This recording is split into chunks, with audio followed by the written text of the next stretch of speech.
نحمده ونصلي على رسوله الكريم اما بعد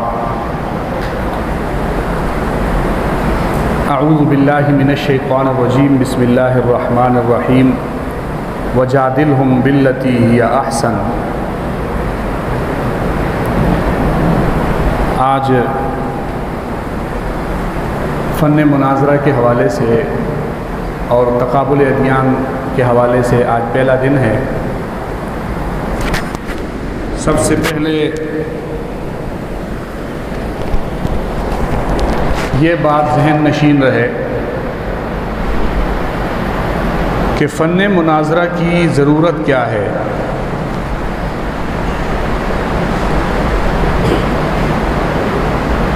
مناظرہ کا مفہوم نہ سمجھنے سے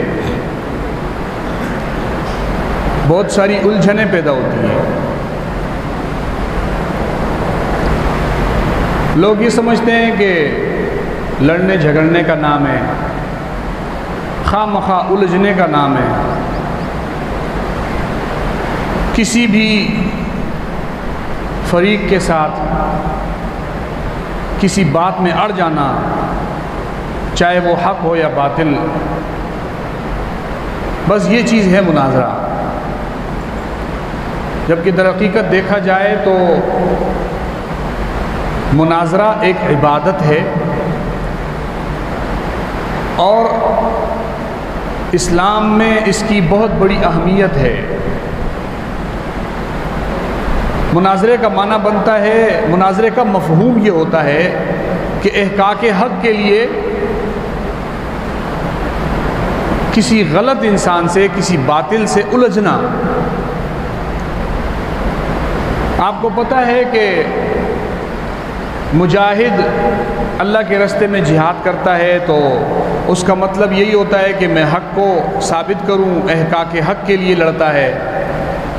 مبلغ جب کسی کو تبلیغ کرتا ہے، دعوت دیتا ہے، تو اس کا مطلب یہ ہوتا ہے حق کو میں اس تک پہنچا دوں۔ واعظ و نصیحت کرنے والا جب واعظ و نصیحت کرتا ہے تو اس کا بھی مقصد یہی ہوتا ہے کہ میں حق بات کو اس کے دل میں اتار دوں۔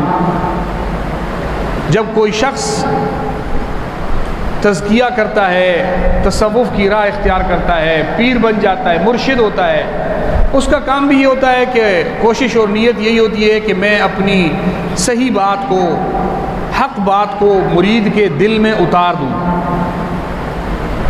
استاد جب مدرسے میں بیٹھ کے پڑھاتا ہے تو استاد کا مقصد اور نیت بھی یہی ہوتی ہے کہ میں جو کتابیں میں پڑھا رہا ہوں، جو فن، جو موضوع مجھے دیا گیا ہے، وہ موضوع اور وہ فن میں اپنے شاگرد کے دل میں اتاروں۔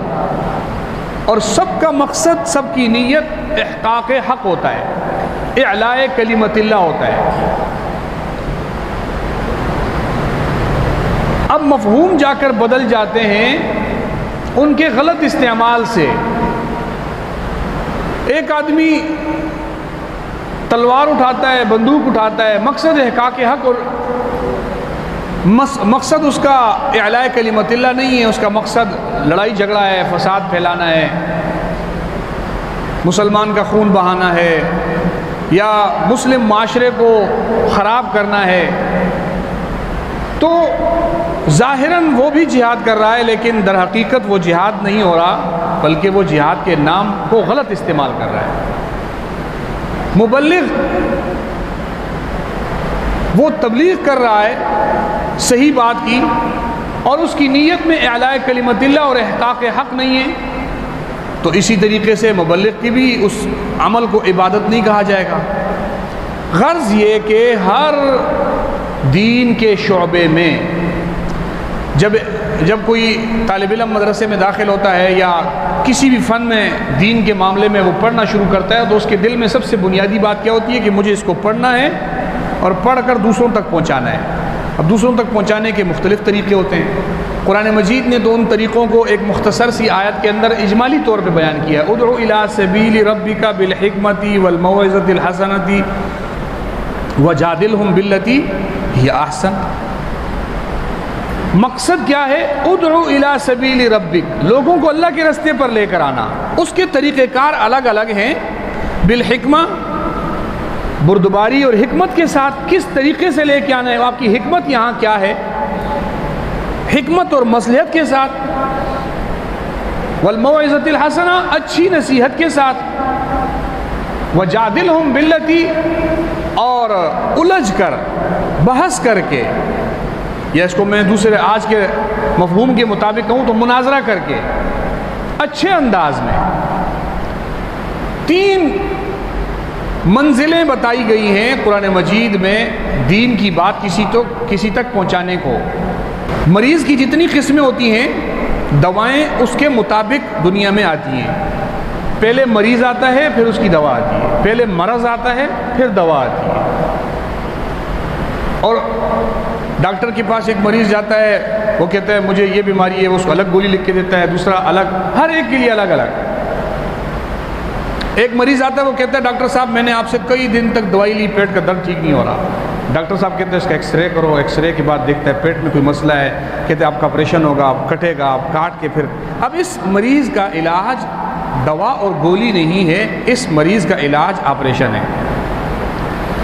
تو دعوت جب کسی کو دی جاتی ہے تو مریض اگر سامنے موعظہ حسنہ سے سمجھنے والا ہے، حکمت سے سمجھنے والا ہے، قرآن کہتے ہیں اس کو حکمت سے سمجھاؤ۔ اگر وہ تھوڑا زیادہ بیمار ہے اس کو موعظہ حسنہ سے سمجھاؤ، اگر بہت زیادہ بیمار ہے تو جادلہم باللتی احسن، اس کو مناظرے سے سمجھاؤ۔ اس کے بھی اوپر ہیں مرتبے اور منزلیں ہیں۔ پھر جہاد باللسان کے بعد جہاد بالسنان ہے، اور بہت سارے رستے اور طریقے ہیں، لیکن یہ ساری کے ساری وہ منزلیں ہیں دعوت اللہ کی، اللہ کے رستے کی طرف دعوت دینے کی منزلیں ہیں۔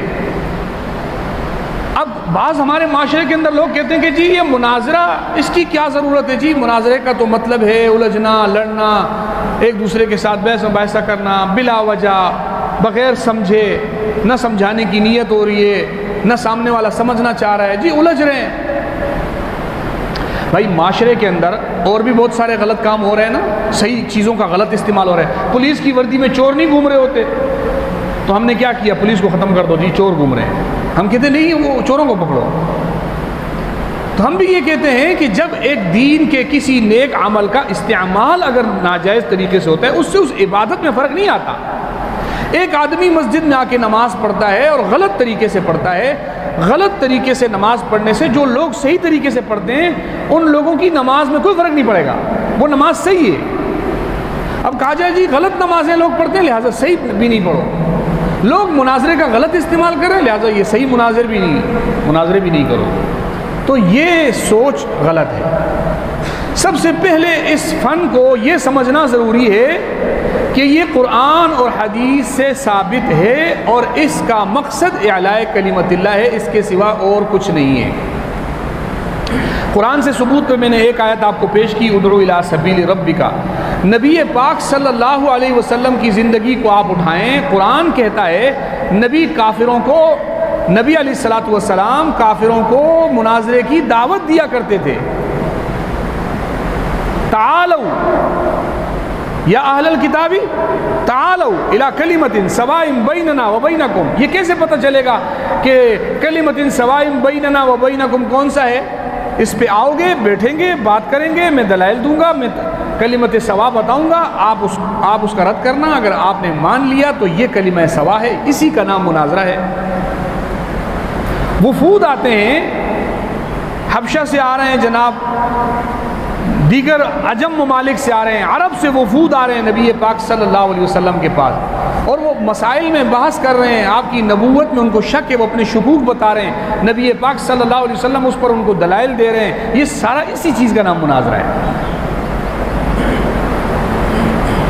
غرض یہ کہ قرآن مجید میں ثبوت ایک اپنی جگہ بالکل موجود ہے کہ یہ کام کوئی ایک الگ سے نہیں ہے، صرف ان کے نام اس لیے الگ الگ کر دیے ہیں کہ مفہوم سمجھنے کے لیے کہ دعوت اللہ کا ایک طریقہ یہ ہے، ایک طریقہ یہ ہے، ایک طریقہ یہ ہے، ایک طریقہ یہ ہے،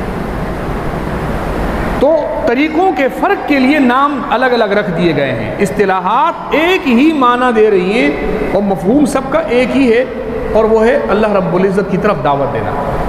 یہ تو ہو گیا مناظرے کا ثبوت کہ کیا مناظرہ کی کوئی کہیں ثبوت ہے تو سب سے بنیاد میں نے آپ کو قرآن بتا دیا، اور نبی پاک صلی اللہ علیہ وسلم اور صحابہ کے قصوں میں آپ جا کے دیکھیں تو آپ کو درجنوں نہیں سینکڑوں ایسے قصے ملیں گے صحابہ کے درمیان بعض فروعی مسائل میں مناظرے ہوئے، اس کے بھی ثبوت آپ کو درجنوں حسابوں سے ملیں گے، صرف آپ کو لفظ مناظرہ تلاش کرنا ہے۔ اور جیسے غیر مقلد کہتے ہیں جی مجھے تکلیف کا لفظ دکھاؤ، جی وہ کوئی بھی مجھے جی یہ لفظ دکھاؤ، مفہوم وہاں موجود ہے، آپ کو مفہوم مل جائیں گے۔ صحابہ اکرام حضرت علی رضی اللہ تعالیٰ عنہ نے حضرت عبداللہ بن عباس رضی اللہ تعالیٰ عنہ کو بھیج کر، مشہور واقعہ ہے، ہر طالب علم کو پتہ ہوتا ہے، خارجیوں کے ساتھ مناظرہ کروایا۔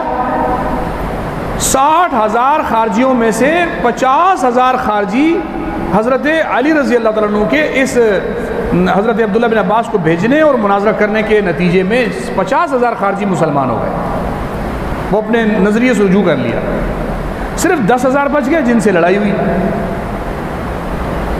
ایک تو یہ کہ مناظرہ لڑائی نہیں ہے، لڑائی مناظرے کے بعد ہے، لڑائی اوپر ہے۔ مجاہد بھی دعوت اللہ کا کام کر رہا ہوتا ہے، مبلغ بھی دعوت اللہ کا کام کر رہا ہوتا ہے، لیکن مجاہد کب جا کے لڑتا ہے کہ جو شخص نہ تو دعوت و تبلیغ سمجھے، نہ وہ واعظ و نصیحت سمجھے، نہ وہ کوئی حکمت سمجھے، نہ وہ کوئی انداز آپ کا تبلیغ کا گفتگو والا سمجھے، تو پھر ایک ہی نتیجہ آخر میں رہ جاتا ہے کہ آپ اس سے جہاد کرو۔ جب سمجھنے کے دروازے بند ہو جاتے ہیں، مناظرہ تو سمجھنے سمجھانے کا نام ہے، اس میں لڑائی تو ہو ہی نہیں سکتی، لڑنا تو چاہیے نہیں۔ اسکول کالج یونیورسٹیوں میں بھی لڑائی ہو جاتی ہے، مدرسوں میں بھی لڑائی ہوتی ہے، دائیں بائیں لڑائی سے کوئی مدرسہ بند نہیں، کوئی یونیورسٹی بند نہیں، ایک مناظرے کا فن ہوتا ہے۔ یہ اتنا بے یار و مددگار فن ہے کہ ہر بندہ آتا ہے کہتے ہیں جی اس کی کیا ضرورت ہے، جی یہ تو نہیں کرو، اس سے جناب لڑائیاں پیدا ہوتی ہیں، تو یہ ہوتا ہے تو وہ ہوتا ہے، تو بڑے مسائل بناتے ہیں۔ بات سمجھ آ گئی آپ کو؟ تو ضرورت کی حد تک قرآن اور سنت سے اس کا ثبوت یہ تو موجود ہے۔ اب رہی یہ بات کہ کیا موجودہ زمانے کے اندر مناظروں کی ضرورت ہے؟ ہمارے ہاں ایک یہ کہا جاتا ہے کہ مناظروں کا مفہوم جی یہ ہو گیا کہ لڑو جھگڑو، یہ مناظروں کا اس لیے ضرورت نہیں ہے۔ آپ کو پتہ ہے مناظرہ مسلمان کا ایک ایسا بہترین ہتھیار ہے، میں مسلمان کے ساتھ اگر اس کو عالم استعمال کروں تو زیادہ بہتر ہے، ایک عالم کا، ایک دین کے مبلغ کا مناظرہ ایک ایسا بہترین ہتھیار ہے جس سے بہت فائدے ہوتے ہیں اگر اس کا غلط استعمال نہ ہو۔ ہمارے اندر ایک کمزوری یہ آ چکی ہے کہ ہم اگر جہاد میں لگے ہوئے ہیں تو ہم نے دین کے باقی سارے شعبوں کو کہنا ہے کہ یہ کسی کام کے نہیں ہیں۔ ہم اگر دعوت و تبلیغ میں ہیں تو ہمارے اوپر یہ فرض ہے کہ ہم نے یہ کہنا ہے کہ باقی سارے شعبوں کی کوئی ضرورت نہیں ہے۔ اگر ہم واعظ و نصیحت میں لگے ہیں، پیری مریدی میں لگے ہوئے ہیں، تو ہمارا یہ فرض بن گیا ہے کہ ہم نے یہ بولنا ہے کہ باقی کسی شعبے کی ضرورت ہی نہیں ہے۔ دین اگر دنیا میں کسی تک جائے گا تو پیری مریدی سے جائے گا، مبلغ کہتا ہے صرف تبلیغ سے جائے گا، مجاہد کہتا ہے صرف جہاد سے جائے گا، ہم نے باقی سارے رستوں کا انکار کر دیا، یہ غلط ہے۔ جہاں جہاد کی ضرورت وہاں جہاد بالسیف، جہاں تبلیغ کی ضرورت وہاں تبلیغ، جہاں مناظرے کی ضرورت وہاں مناظرہ، یہ الگ الگ ضرورتیں ہیں اور ان کے الگ الگ مقامات ہیں۔ ایک جگہ پہ دوسری جگہ دیکھو، آپ نے پڑھا ہوگا نا بلاغت کی آپ نے بلاغت پڑھا ہوگا کہ موقع کی مناسبت سے بات کرنا۔ بلاغت کے بہت سارے اصولوں میں ایک کیا ہوتا ہے، مختصر المعانی کے اندر آپ نے دائیں بائیں پڑھا ہوگا، کیا ہے کہ موقع کی مناسبت سے بات کرنا۔ اب ایک آدمی اگر چلا جاتا ہے، وہ کسی میت پہ جا کے بیٹھ جائے اور کسی کے ہاں میت پہ تعزیت کے لیے چلا گیا اور وہاں بیٹھ کر وہ تقریر کرے، کہے گا نحمدہ و نصلی علی رسول کریم، یا معاشر الشباب من استطاع منکم الباء منکم الباء فلیتزوج تزوج الولود الودود فانی مکاثر بکم، اس کے ترجمے کرے، تشریح بیان کرے، تو وہ تعزیت والے لوگ پھر دوسرے دن اس کی تعزیت میں بیٹھے ہوں گے۔ بھئی یہ جگہ ہی نہیں ہے، یہ اس کام کی جگہ تھی، یہاں تو تعزیت کی بات کرنی ہے۔ اسی طریقے سے کوئی شادی کے اس میں چلا جائے اور دلہا دلہن کا نکاح پڑھاتے ہوئے وہ جناب حدیثیں بھی وہ والی پڑھے کہ جناب میت والی حدیثیں، اور قبر کے لوگوں کو جو ہے ڈراؤنے وہ سنانے شروع ہو جائے، جہنم سنانے شروع ہو جائے، اس طرح کی چیزیں. بات یہ ہے کہ وہ بھی قرآن اور حدیث اور دین بیان کر رہا ہے، لیکن وہ یہاں نہیں اور یہ وہاں نہیں، اس کی جگہ یہاں نہیں ہے، اس کی جگہ وہاں پر نہیں ہے. ہر موضوع کو، ہر ضرورت کو اس کے مقام اور محل پر رکھنا. شرک کہتے ہیں اسی کو ہے نا. ظلم کیا چیز ہے؟ وضع شیء فی غیر محلی، چیز کو اپنے محل سے ہٹا کے دوسری جگہ رکھ دینا. قرآن میں شرک کو اسی لیے ظلم کہا گیا کہ اللہ کی عبادت اللہ سے لے کر اللہ کی نعوذ باللہ اللہ کے بجائے کسی اور کی کرنے لگ گئے. وضع شیء فی غیر محلی، تو یہ ایک الگ جرم ہے کہ جہاں جس کی ضرورت تھی وہاں وہ کرنا ہے. اسی لیے اگر مناظر بننا ہے تو آپ مبلغ بھی بن جاؤ، آپ مجاہد بھی بن جاؤ، کہ ضرورت جس امر کی پڑی وہاں اسی کو نافذ کرو. لیکن ہمارے ہاں مسئلہ یہ ہے کہ ہم مبلغ ہیں تو مجاہد نہیں، مجاہد ہیں تو مناظر نہیں، مناظر ہیں تو مجاہد نہیں. تو لہٰذا ہمارے نزدیک صرف دین کا کام ہے کہ ہم نے ساری محنت اسی پہ کی ہوئی ہے. احادیثیں وہی یاد کی ہیں، قرآن کی آیتیں وہی یاد کی ہیں، باقی ہم لوگوں کو کوئی سمجھ میں نہیں آتا. تو یہ غلط ہے. ضرورت کی جگہ پر میں نے تبلیغ میں خود 1 سال لگایا ہے. تبلیغ میں ہم کئی دفعہ گئے، لوگوں کو دعوت و تبلیغ کی باتیں بھی کرتے تھے. لیکن بعض ایسے موقع بھی آئے ہیں کہ وہاں پر 6 نمبر سے کام نہیں چلنا تھا. ہم نے وہاں خود تجربہ کر لیا، دیکھ لیا کہ یہاں ایک جگہ ہم بات کرنے کے لیے گئے، کچھ لوگ کھڑے تھے محفل میں، ہم بات کرنے گئے تو امیر صاحب نے ان کو کہا جی آپ سے بات کروں. بات بعد میں کرنا، پہلے ہمارے چند سوالوں کے جواب دو. اب بات بعد میں کرنی ہے، پہلے سوالوں کے جواب دو. آپ کی دعوت و تبلیغ یہاں رک گئی ہے، اب پہلے اس کے سوال کا جواب دینا ہے. سوال کا جواب آپ کیسے دیں گے؟ آپ تو مناظرے کو گناہ سمجھتے ہیں، آپ تو مناظرے کا کام ہی نہیں کرتے، یہ تو عبادت ہی نہیں ہے، تو الجھنا تو آپ کی کتاب میں ہی نہیں ہے، بحث و مباحثہ تو حرام ہے آپ کے کاغذوں میں. اب اس موقع پہ آپ کیا کرو گے؟ آپ یہ کہہ دینا مجھے سوالوں کے جواب نہیں آتے، دین سمجھنا ہے تو میں تبلیغ کرتا ہوں، نہیں تو میں گھر جا رہا ہوں. نہیں، اس موقع کے اوپر اس کے سوالوں کا جواب دینا اور پھر اس کو دعوت و تبلیغ پہنچانا. گویا بعض جگہوں پر دعوت و تبلیغ کا رستہ مناظرہ ہموار کرتا ہے. بہت سارے ایک دوسرے کے کام آتے ہیں موضوعات، سارے موضوعات ایک دوسرے کے رستے ہموار کرتے ہیں. ایسا مناظرہ ہی نہ کرو کہ جو کسی دوسرے کا رستہ بند کر رہا ہو. اب دین کے کسی شعبے میں ایسا کام ہی نہ کرو جو دوسرے کا رستہ بند کرے. ضروری تو نہیں ہے کہ باقی سب کو جنت سے کھینچ کے باہر پھینکنا ہے. آپ نے جنت میں جانا ہے، آپ کے جنت میں جانے کے لیے سب کا جہنم میں جانا ضروری ہے. کئی موقعوں پہ ایسا آیا، کئی مسجدوں میں. ایک مسجد میں ہم گئے، پوری مسجد میں ایک آدمی ہمارا بیان نہیں سنتا. ایک آدمی بھی جو مسجد میں آتا ہے کہتے ہیں دیکھو جی ہمیں کلمہ پڑھوانے آ گئے، ہمیں کلمہ پڑھوانے آ گئے. جو مسجد میں داخل ہو وہ یہی کہہ کر چلا جائے، اپنی نماز پڑھے چلا جائے، ہمارے پاس کوئی نہ بیٹھے. وہ تو بھلا ہو امام صاحب کا، اس نے ہمیں چھیڑ دیا، اس نے تقریر کر دی ایک دن ہمارے خلاف. ہم نے جا کے پکڑ لیا پورے مجمع کے آگے، اور مجمع کے آگے الحمدللہ اس کے ساتھ دلائل کی روح سے مناظرہ ہوا. اور دوسرے دن ہمارے مسجد کے اندر ہمارے بیان میں پوری مسجد بھری ہوتی تھی. تو دعوت و تبلیغ کا رستہ کبھی کبھی ادھر سے بھی کھل جاتا ہے، ضروری نہیں ہے. ہم کہتے ہیں حق بات کڑوی ہوتی ہے. بھائی کبھی کبھی حق کڑوا نہیں ہوتا، اس کا انداز کڑوا ہوتا ہے. آپ کڑوا انداز کیوں استعمال کرتے ہو؟ حق کڑوا نہیں ہوتا.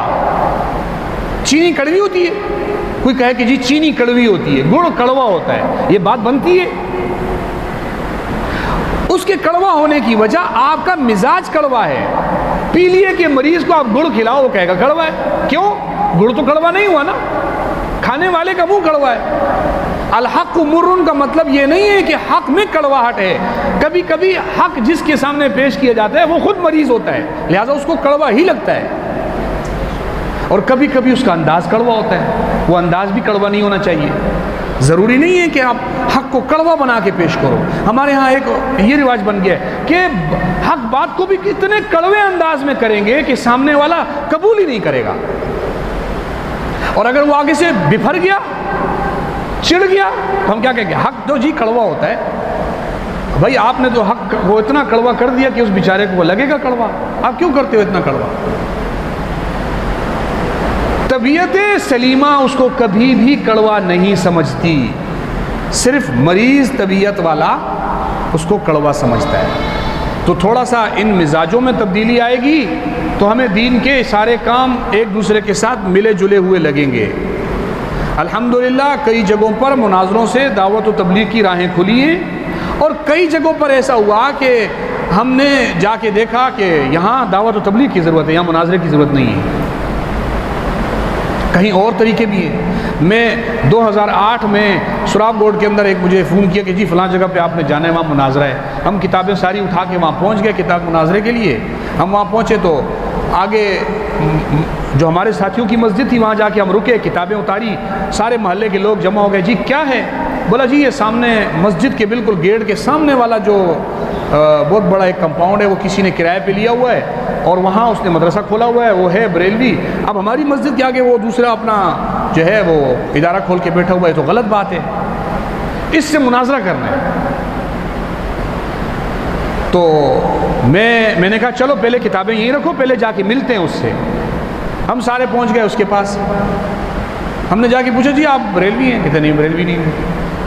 نام سارے اشارے وہی لکھے تھے سارے بریلویوں والے، لیکن ہم بریلوی نہیں ہیں.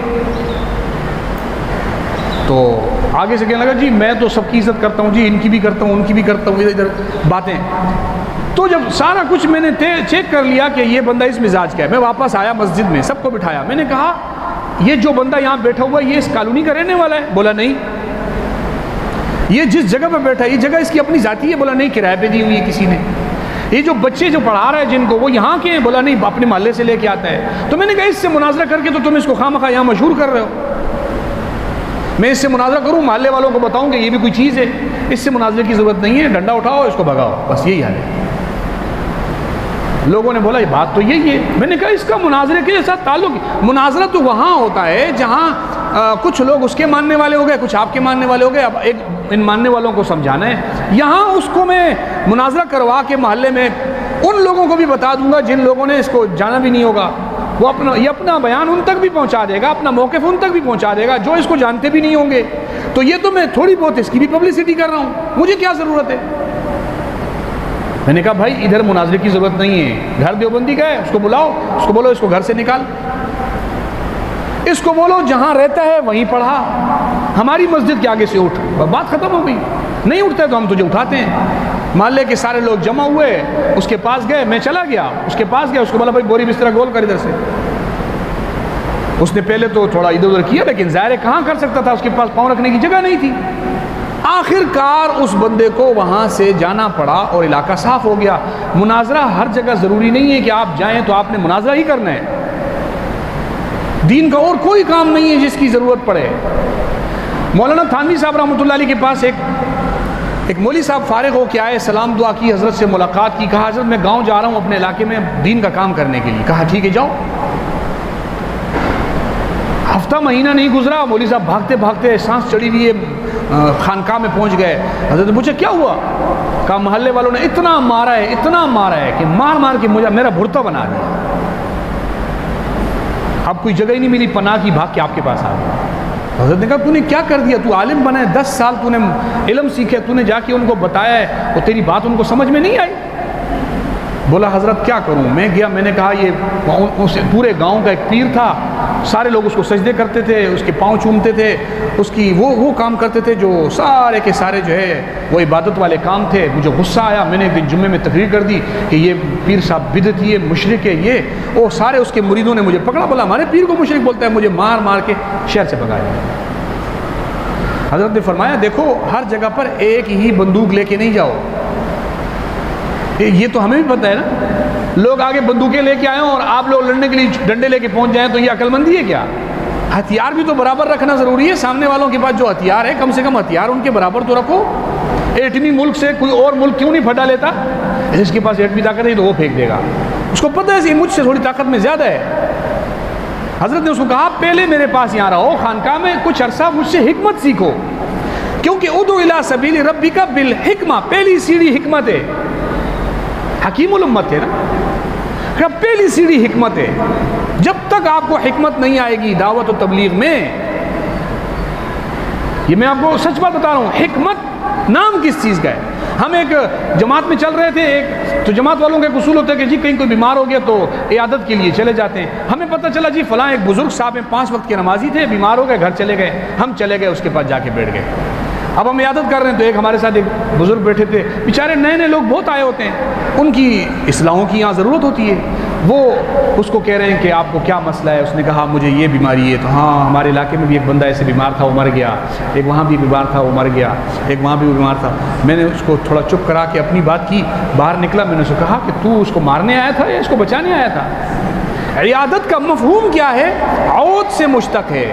اس کا معنی ہوتا ہے مریض کو جا کے بتاؤ کہ لا باس طہور انشاءاللہ, آپ واپس صحت میں لوٹ آئیں گے. عود, عیادت عود سے مشتق, آپ واپس صحت میں لوٹ آئیں گے, آپ فکر نہ کرو. اور آپ بتا رہے ہو کہ اس مرض میں جتنے لوگ آئے تھے سب مر گئے تھے, تو اس کو لوٹا نہیں رہا, تو آگے پہنچا رہا ہے.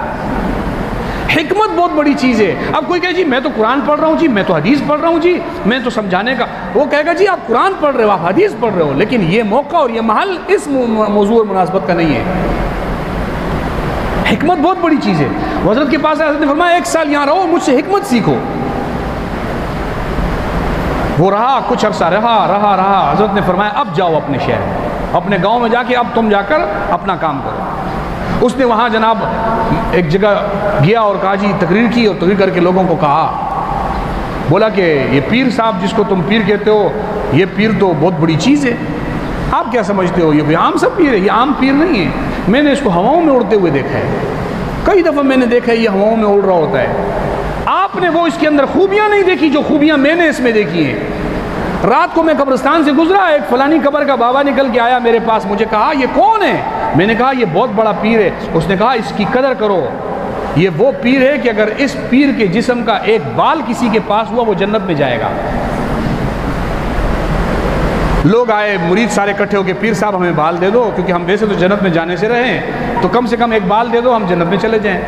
تو پیر صاحب نے کچھ تھوڑے بہت منڈائے بال وہ دے دیے, پھر بال ختم ہو گئے, مرید زیادہ تھے, تو کوئی مرید آئے جی بال دو, پیر صاحب کو گنجا کر کے چلے گئے. اب پیر صاحب آلو بن کے بیٹھا ہوا ہے, یہاں سے سارا صاف, کوئی ادھر سے نوچے, کوئی ادھر سے نوچے, نوچ کے کوئی لے گیا, کوئی کہاں سے لے گیا. بولا پیر صاحب تو جہنم میں جا, ہم جنت میں جائیں کم سے کم. پیر نے جب دیکھا کہ یہ حشر ہو گیا میرا, تو پیر صاحب نے بستر اٹھایا, محلہ چھوڑ کے بھاگ گیا. اس کے بعد مولوی کا کام شروع ہو گیا. حضرت نے فرمایا ہر جگہ ایک ہی لاٹھی سے سب کو مت ہنکاؤ, تم ایک لاٹھی سے سب کو ہنکاتے ہو. ہر بندے کا پہلے کچھ ٹائم اس سے بات میں اس کا مزاج سمجھو, یہ کس مزاج کا بندہ ہے, اس کو مجھے کیسے سمجھانا پڑے گا. بزرگوں نے اگر ہمیں کچھ نمبرات دے کر اور کچھ موضوعات دے کر دیے ہیں تو اس کا مطلب یہ ہے ہم اس مزاج کے بندے سے وہ بات کریں گے. چونکہ ہمارے پاس اور کچھ ہے نہیں, ہم عالم ہیں نہیں, تو لہٰذا ہمیں یہ چند نمبرات دیے, اسی میں بات کرنی ہے.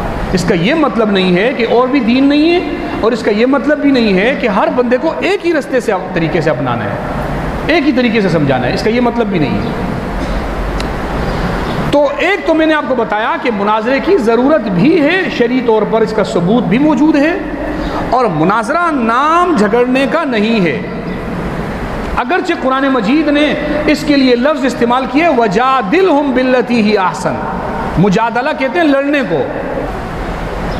آپ کو پتہ ہے فن مناظرہ میں مجادلہ حرام ہے, مکابرہ حرام ہے, صرف مناظرہ جائز ہے بس. مناظرے کے دائیں بائیں جتنی چیزیں ہیں مجادلہ ہے, مکابرہ. مکابرہ کیا ہے کہ مقصد سامنے والے کو سمجھانا نہیں ہے, مقصد اپنی بڑائی ظاہر کرنا ہے کہ جی میں کچھ ہوں, جی میری بھی کوئی قدر و قیمت ہے, دیکھو میرے پاس بھی کوئی علم کا ایسا حصہ ہے جو آپ لوگوں کے پاس نہیں ہے. اور اگر یہ والا مقصد ہے کہ اپنا علمی بھرم کسی پر مارنا, سامنے والے کو اپنے علمی زور کی نیچے دبانا مقصود ہے, مقصد احقاق حق نہیں ہے, مکابرہ ہے, تو پھر یہ بات جائز نہیں ہے, یہ بھی ناجائز ہے. ہمارے ہاں مدارس کے اندر فن مناظرہ نہیں پڑھایا جاتا, فن مناظرہ کی کوئی کتاب نہیں پڑھائی جاتی ہے, اور اس کی میں اہل مدارس کو اس پہ گناہگار نہیں ٹھہراتا ہوں. اس کی وجہ یہ ہے کہ مدارس آپ کو عالم نہیں بناتے, بلکہ مدارس آپ کو علم کی سیڑھیوں پہ پاؤں رکھواتے ہیں، چلنا پھر آگے آپ نے خود ہوتا ہے۔ اسی لیے وہ آپ کو اصولیات کچھ سکھا دیتے ہیں، آپ نے عربی کیسے پڑھنی ہے، اس کے لیے صرف کی ضرورت ہے، کیسے پڑھنی ہے اس کے لیے نحو کی ضرورت ہے، آپ کو گرامر پڑھانے ہیں، آپ کو بات سمجھنے کے لیے آپ کو منطق پڑھانی ہے، سمجھانے کے لیے ساری چیزیں، بلاغت پڑھانی ہے آپ کو، یہ موضوعات آپ کو پڑھا کے آپ کو صرف پہلی سیڑھی پہ پاؤں رکھوایا جاتا ہے، اس کے بعد آگے علمی منازل شروع ہوتے ہیں۔ اس لیے اگر فن مناظرہ وہاں نہیں پڑھایا جاتا تو یہ کوئی وہاں ضرورت بھی نہیں ہے فن مناظرہ، کیونکہ دور طالب علمی میں تو ہم سارے ہوتے ہی مناظر ہیں، اگر ہمیں مناظرہ بھی پڑھا دیا جائے پھر تو کام ہی خراب ہو جائے گا۔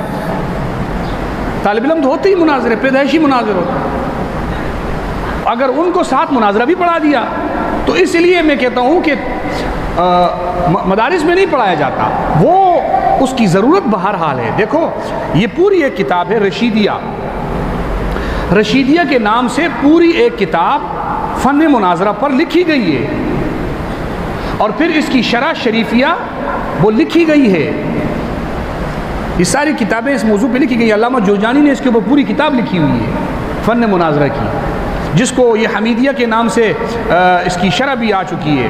آپ اس کو ضرور پڑھیں، اس کا مطالعہ کریں اور سمجھیں کہ مناظرہ چیز کیا ہے، اس کا مفہوم اور مقصد کیا ہے۔ ہم نے مناظرے کو جن چیزوں پر محدود کر کے رکھ دیا ہے، مناظرہ اس سے باہر کی چیز ہے۔ ایک بات میں نے شروع میں آپ کو کیا کہی کہ باطل اس طریقے سے کبھی کامیاب نہیں ہو سکتا جو حق والوں نے اپنے لیے بنا کے رکھے ہیں۔ باطل محدث ہو کر آپ کو گمراہ نہیں کرے گا، باطل آپ کو مناظر بن کے گمراہ نہیں کرے گا، کیونکہ یہ فن ہی اللہ رب العزت کے ان خاص لوگوں کے لیے ہے جو لوگ اس کے ذریعے سے دین کی تبلیغ کرتے ہیں، بلکہ وہ مناظرے کا نام سن کر باطل ڈرتا ہے۔ اور ہمارے معاشرے میں ایک طبقہ تو وہ ہے نا جو کہ مناظرے کی ضرورت نہیں ہے، یہ وہ طبقہ ہے کہ جن کو آتا کچھ نہیں ہے۔ جیسے آپ نے مثال سنی نا، انگور کھٹے ہیں، ہاتھ نہیں پہنچا تو انگور کھٹے ہیں، انگوروں تک ہاتھ نہیں پہنچا تو انگور۔ آپ کو فن نہیں آتا تو یہ غلط ہے۔ عربوں کا ایک اصول ہے نا، عربی کی کہاوت کیا ہے کہ انسان اس چیز کا دشمن ہوتا ہے جو بات اس کو معلوم نہیں ہوتی، جس بات سے وہ متعارف نہیں ہوتا وہ اس کا دشمن ہوتا ہے، اس کو پتہ ہی نہیں ہے کیا ہے، وہ کہتا ہے یہ غلط ہے۔ میں ایک جگہ پہ گیا، ایک پنجاب میں کوئی ادارہ تھا، وہاں ملاقات کی، مجھ سے کسی ساتھی نے تعارف کراتے ہوئے کہہ دیا کہ یہ مولوی صاحب بریلویوں سے مناظرے کرتے ہیں۔ تو وہ آگے ایک بہت بڑے صاحب تھے، نام کسی کا نہیں لیتا ہوں، غیبت بھی ہو جائے گی اور بڑوں کی بے حرمتی بھی مناسب نہیں ہے۔ وہ کہنے لگے حضرت ان سے کیا مناظروں میں آپ لگے ہوئے ہیں، اتنے اچھے لوگ ہیں، ہمارے ارد گرد سارے گاؤں میں بریلوی لوگ رہتے ہیں، سال کا ہمیں 1100 گندم کی بوری چاہیے ہوتی ہے، 900 بریلویوں کے گھر سے آتی ہے، 200 ہمیں صرف دیوبندی دیتے ہیں، آپ ان بیچاروں کے پیچھے لگے۔ تو میں نے حضرت کو بطور تلذذ کے پھر اسی انداز میں تھوڑا سا کہا، میں نے کہا حضرت آپ کو 900 بوری دیتے ہیں، آپ کام نہ کریں، ہمیں تو ایک بوری بھی نہیں دیتے، ہم تو کریں گے نا، ہمیں تو ایک بوری بھی نہیں دیتے، آپ کو 900 دیتے ہیں آپ کام نہ کرو، لیکن ہمیں تو ایک بوری بھی نہیں دیتے ظالم، الٹا ہماری بوریاں بھی چھیننے میں لگے ہوئے ہیں۔ دیکھو یہ کوئی بات نہیں ہے ہمارے ہاں، ہم اس لیے کام نہ کریں کہ میرے اس سے اچھے تعلقات ہیں، وہ میرے ساتھ بڑا اچھا ہے، اتنا قیمتی ہیرا دشمن اتنا آسانی سے اپنی جیب میں ڈال لے گا کہ آپ سے 2 میٹھے بول بولے، آپ کو کچھ دے دیا تو آپ اس کے ہو گئے، ایسا نہیں۔ مناظرہ اس لیے غلط ہے، سندھ میں ہو یا بلوچستان میں ہو، کے پی کے میں کرو یا پنجاب میں، اس لیے غلط ہے کہ پنجاب کے ایک گاؤں میں ایک مدرسے والے کو 900 بوریاں ملتی ہیں، لہٰذا کراچی کے اندر بیٹھا ہوا مولوی کام نہ کرے یہ والا۔ یار یہ تو کوئی اصول نہیں رہا نا، کل آپ کو کہیں اور سے بوریاں آنے شروع ہو گئی تو آپ وہ والے کام بھی انکار کرنے لگ جاؤ گے، بہت سارے اور بھی تو کام ہیں، اور بوریاں تو زیادہ اللہ نے دی بھی باطلوں کو ہیں، غلط لوگوں کے پاس تو زیادہ کچھ ہے، دولت تو زیادہ غلط لوگوں کے پاس ہے، تو غلط لوگ آپ کو بہت آسانی سے خرید لیں گے۔ ضرورت اس کی نہ سمجھنے کی وجہ سے یہ اس کا نقصان ہوتا ہے۔ اسی لیے میں نے آپ کہا مدارس میں نہ پڑھانے کا مطلب یہ نہیں ہے کہ اس کی ضرورت ہی نہیں ہے، ہمارے ہم تبلیغ میں چل رہے تھے، کسی علاقے کے اندر ایک ہمارے بیچارے ایک معصوم سے دوست تھے، بڑے رو رہے تھے، تو میں نے پوچھا کیوں روتے ہو؟ کہتا ہے کہ ہم ایک مسجد میں ہماری تشکیل ہو گئی شروزے کی، تو وہاں پہ کوئی بریلیوں کی مسجد تھی، اس نے ہمیں وہ حدیثیں پڑھ پڑھ کے ہمیں رد کیا نا کہ یہ خارجی ہیں، یہ نجدی ہیں، یہ جناب وہ ہیں، حدیثیں پڑھی اور ہم پہ فٹ کرتا گیا، حدیثیں پڑھتا گیا، ہم پہ فٹ کرتا گیا۔ کہتے ہیں مولوی صاحب مجھے اتنا دکھ ہوا، مجھے کہہ رہا تھا کہ وہ جتنی حدیثیں پڑھ رہا تھا ایک بھی فضائل اعمال میں نہیں تھی، وہ جتنی حدیثیں پڑھ رہا تھا ان میں سے ایک بھی فضائل اعمال میں نہیں تھی۔ اس بیچارے کے پاس یہی علم ہے نا، میں اس کی برائی نہیں کر رہا، وہ جس حد تک ہے وہی دین سمجھ رہا ہے، اس نے دین اتنا ہی پڑھا ہوا ہے، تو وہ یہ کہتا ہے یار ادھر وہ نہیں ہے، تو مناظرے کی ضرورت، کیونکہ ہم نے مدرسے میں نہیں پڑھا، ضرورت نہیں ہے، ہم نے اس کے کئی فضائل نہیں پڑھے اس لیے ضرورت نہیں ہے، ہم نے اس موضوع کو زیر بحث نہیں لایا لہٰذا اس کی ضرورت نہیں ہے، اس چیز کا ہی انکار کر دیا کہ سرے سے یہ موجود اس لیے نہیں ہے کہ ہمارا کبھی واسطہ اور پالا نہیں پڑا اس سے، اور ہمیں اس فیلڈ کے اندر الحمدللہ یہ ہمارا 17واں سالانہ ہمارا یہاں کا پروگرام ہے، اور میں پہلے پروگرام میں یہاں شامل ہوا ہوں، اور آج الحمدللہ دوسرے پروگرام سے یہاں پر اس کے انتظامات خود سنبھالتا ہوں۔ ہمیں اتنا عرصہ ہوا ہے، ہماری سینکڑوں زندگی کی سینکڑوں مثالیں ہیں کہ ہمیں ایسے موقعوں پر گفتگو کا موقع ملے اور لوگ سمجھیں، فائدے ہم نے دیکھے خود اپنی آنکھوں سے۔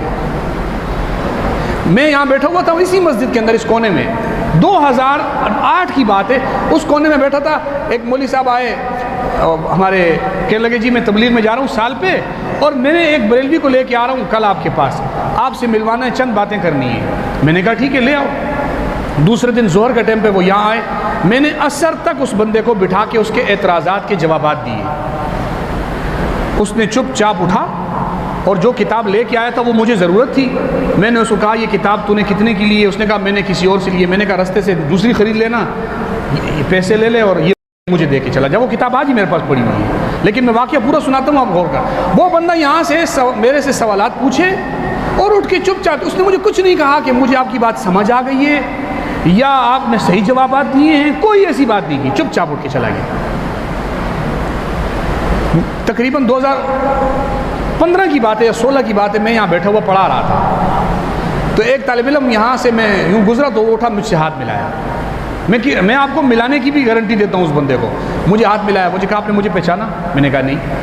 بولا وہ جو میں آپ کے پاس آیا تھا نا سوالات لے کر، میں وہی ہوں، اور میں دعوت اسلامی کی مسجد کا امام تھا، اور ان کے 4 سالہ عالمہ کورس میں نے کیا ہوا تھا، اس کے بعد آپ کے پاس آیا ہوں، آپ سے سوالات پوچھیں، آپ کے جوابات سے مطمئن ہوا ہوں، چپ چاپ گھر گیا، دماغ پہ بات لگی، میں نے مدرسے میں ایک داخلہ لے لیا، آج الحمدللہ میں درجہ رابعہ میں پڑھتا ہوں اہل سنت والجماعت دیوبند کے مدرسے میں۔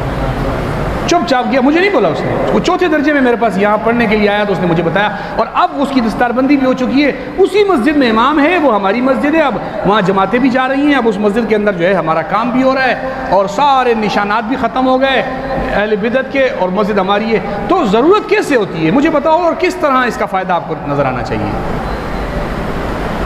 نبی پاک صلی اللہ علیہ وسلم نے بھی تو لوگوں کو دعوت دی ہے، تو آپ کی دعوت کا اثر ایک دم سے یوں ظاہر ہو جائے، یہ تو کسی نبی کی بھی دعوت پر 100% ہر جگہ پر یہ ضروری نہیں ہے کہ آپ کی دعوت کا فوراً اثر ظاہر ہو۔ کبھی 950 سال دعوت ہوئی، 80-85 آدمی صحیح ہوئے، تو کیا اب دعوت و تبلیغ غلط ہو گئی؟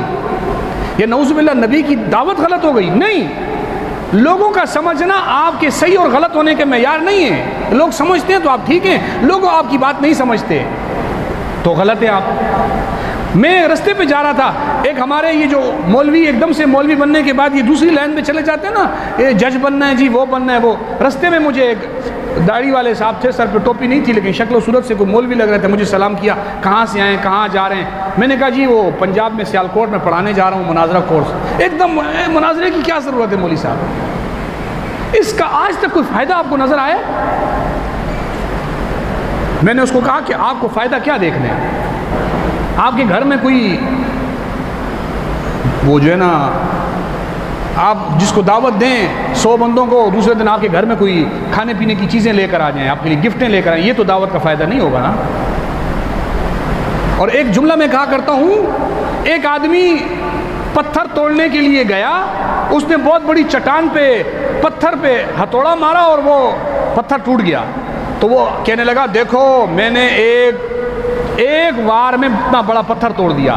قریب میں ایک دکاندار نے بولا او بھائی تجھ سے پہلے 9 بندے اس پر ہتھوڑا مار کے گئے ہیں, وہ کچا کر کے گئے ہیں, تیرے ہتھوڑے نے نہیں توڑا, تیرے سے پہلے والے ہتھوڑوں نے والوں کا بھی اس میں کردار ہے.